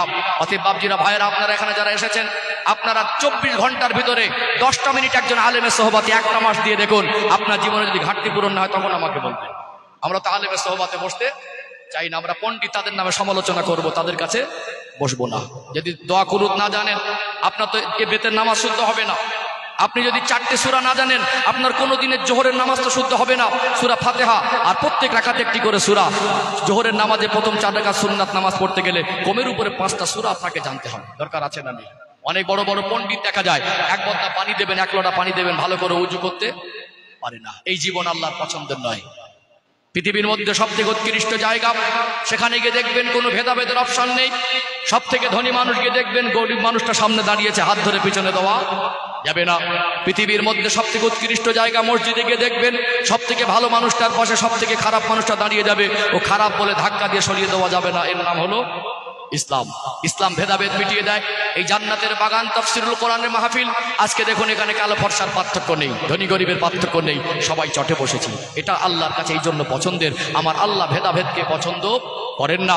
সম্মানিত ভাইয়েরা, দেখবেন পৃথিবীর সেরা ধনী মানুষটা মরে গেলে কবরস্থানে 3.5 হাত জায়গা, পৃথিবীর সেরা গরিব মানুষটা মরে গেলে তার জন্য 3.5 হাত জায়গা। পৃথিবীর সেরা ধনী মানুষ, শিক্ষিত মানুষ, জ্ঞানী মানুষ, তাকে যদি গোসল দিয়ে কাফন পরিয়ে মুখটা বেঁধে রাখা হয়, পৃথিবীর সব থেকে খারাপ মানুষটাকে গোসল দিয়ে কাফন পরিয়ে মুখটা বেঁধে রাখবেন, দুটো লাশ পাশাপাশি শুইয়ে দেবেন। অপরিচিত মানুষ এসে কোনটা মন্ত্রীর, কোনটা ধনীর, আর কোনটা গরিবের, কোনটা ভালো আর কোনটা খারাপের নির্দিষ্ট করে বলার ক্ষমতা রাখে না। এই জন্য আমাদেরকে এই অহংকার মুক্ত জীবন তৈরি করতে হবে। শিক্ষার জন্য যেখানে শিক্ষা অর্জন হয় সেখানে আমাদের কাছে আল্লাহ সন্তুষ্টের উদ্দেশ্যে একজন আলেমের সহবাতে আমাদেরকে বসতে হবে, শিক্ষা অর্জন করতে হবে। একজন আলেমের নেতৃত্ব আমাদের মানতে হবে। যখন এই কওম, এই জাতি যতদিন না আলেমের নেতৃত্ব মেনে চলা অভ্যস্ত হবে, ততদিন এই জাতি লাঞ্ছিত জীবন থেকে মাথা উঁচু করা জীবন ফিরে হবে না। আল্লাহ আমাদের বোঝার তৌফিক দান করেন। আমার রসুল এটাই শিখিয়েছিলেন। আমার নবী যখন বসে থাকতেন, সাহাবারা সবাই এসে আমার রসুলুল্লাহ সামনে এত মিলে মিলে বসে থাকতেন, ওখানে কোনো ধনী গরিবের ভাগ ছিল না। আল্লাহ রসুল তিনি ইসলামিক রাষ্ট্র কায়েম করে গেলেন, একজন খলিফা হলেন। সর্বস্তরের মানুষ খলিফাকে প্রাধান্য দিয়েছেন ইমাম হিসেবে মেনে। দেয়নি? দিয়েছে না দেয়নি? আমরা মাননেওয়ালা হয়ে যাই। ইন্নাহু লা ইউহিব্বুল মুস্তাকবিরিন, নিশ্চয় আমার আল্লাহ অহংকারীকে পছন্দ করেন না। এই জন্য অহংকার মুক্ত জীবন তৈরি করতে হবে, আল্লাহ কথা মতো জীবন তৈরি করতে হবে। আমরা সবাই জানি কোনটা হারাম, কোনটা হালাল, কোনটা করণীয়, কোনটা বর্জনীয়। আমাদের প্রত্যেকের উচিত আল্লাহর আদেশ নিষেধ মেনে চলা, বেশি বেশি মরণকে স্মরণ করা। এই জীবনটা তুচ্ছ, 2 দিন কা মেহমান খানা, রব জব বুলায়েগা সব কুছ ছোড় কে জানা পড়েগা। আজ আছি তো কাল নেই, আজ আছি তো কাল নেই। কখন আল্লাহ ডেকে নেবেন জানি না। এই জন্য আমাদেরকে সব সময় আল্লাহর কথা মতো জীবন অতিবাহিত করা দরকার। আমাদের মরণটা যেন ঈমানে হালাতে দেয়, আল্লাহ এবং রসুলের কথা মতো যেন জীবন অতিবাহিত করতে পারি। আল্লাহ তৌফিক দান করেন, বলেন আল্লাহুম্মা আমিন। আচ্ছা, অসুবিধা নেই, অসুবিধা নেই। আপনারা এই আয়োজন করেছেন, আগামী দিনে এরকম আয়োজনের সহযোগিতা করবেন ইনশাআল্লাহ। আর কোরআনের মজলিসে কোরআনের কথা শুনবার জন্য আপনারা সময় দেবেন, সময় বার করবেন। আসেন সভাপতি সাহেব, আমার ভাষায়, ভঙ্গিতে, কথায়, শব্দ চয়নে যদি কারোর মনে কষ্ট লাগে ক্ষমা নজরে দেখবেন।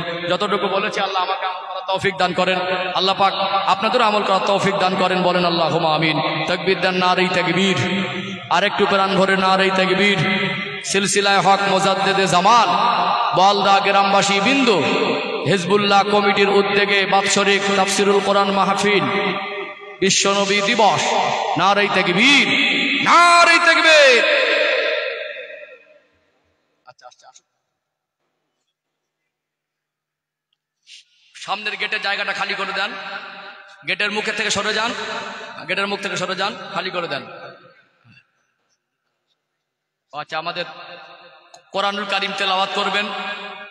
আসাম থেকে আমাদের মেহমান কারি সাহেবের, আমি তো আসামে প্রায় প্রোগ্রাম করি, আসামে যাব, আমার সব ফ্লাইট টিকিট সব বুক করা আছে। আমাদের মেহমান অতিথি, আসাম থেকে এসেছেন, তিনি আমাদের মেহমান। অন্য রাজ্যের থেকে আসলে তাকে আমরা সবাই সম্মান করব, তাকে আমরা সবাই বরণ করে নেবো ইনশাআল্লাহ। ওই জন্য আপনার রাস্তা ছেড়ে দেন। আমি এই পর্যন্ত আজকে আমার বক্তব্য সমাপ্ত করলাম। ওয়া আলাইনা ইল্লাল বালাগ। আসসালামু আলাইকুম ওয়া রাহমাতুল্লাহি ওয়া বারাকাতুহু।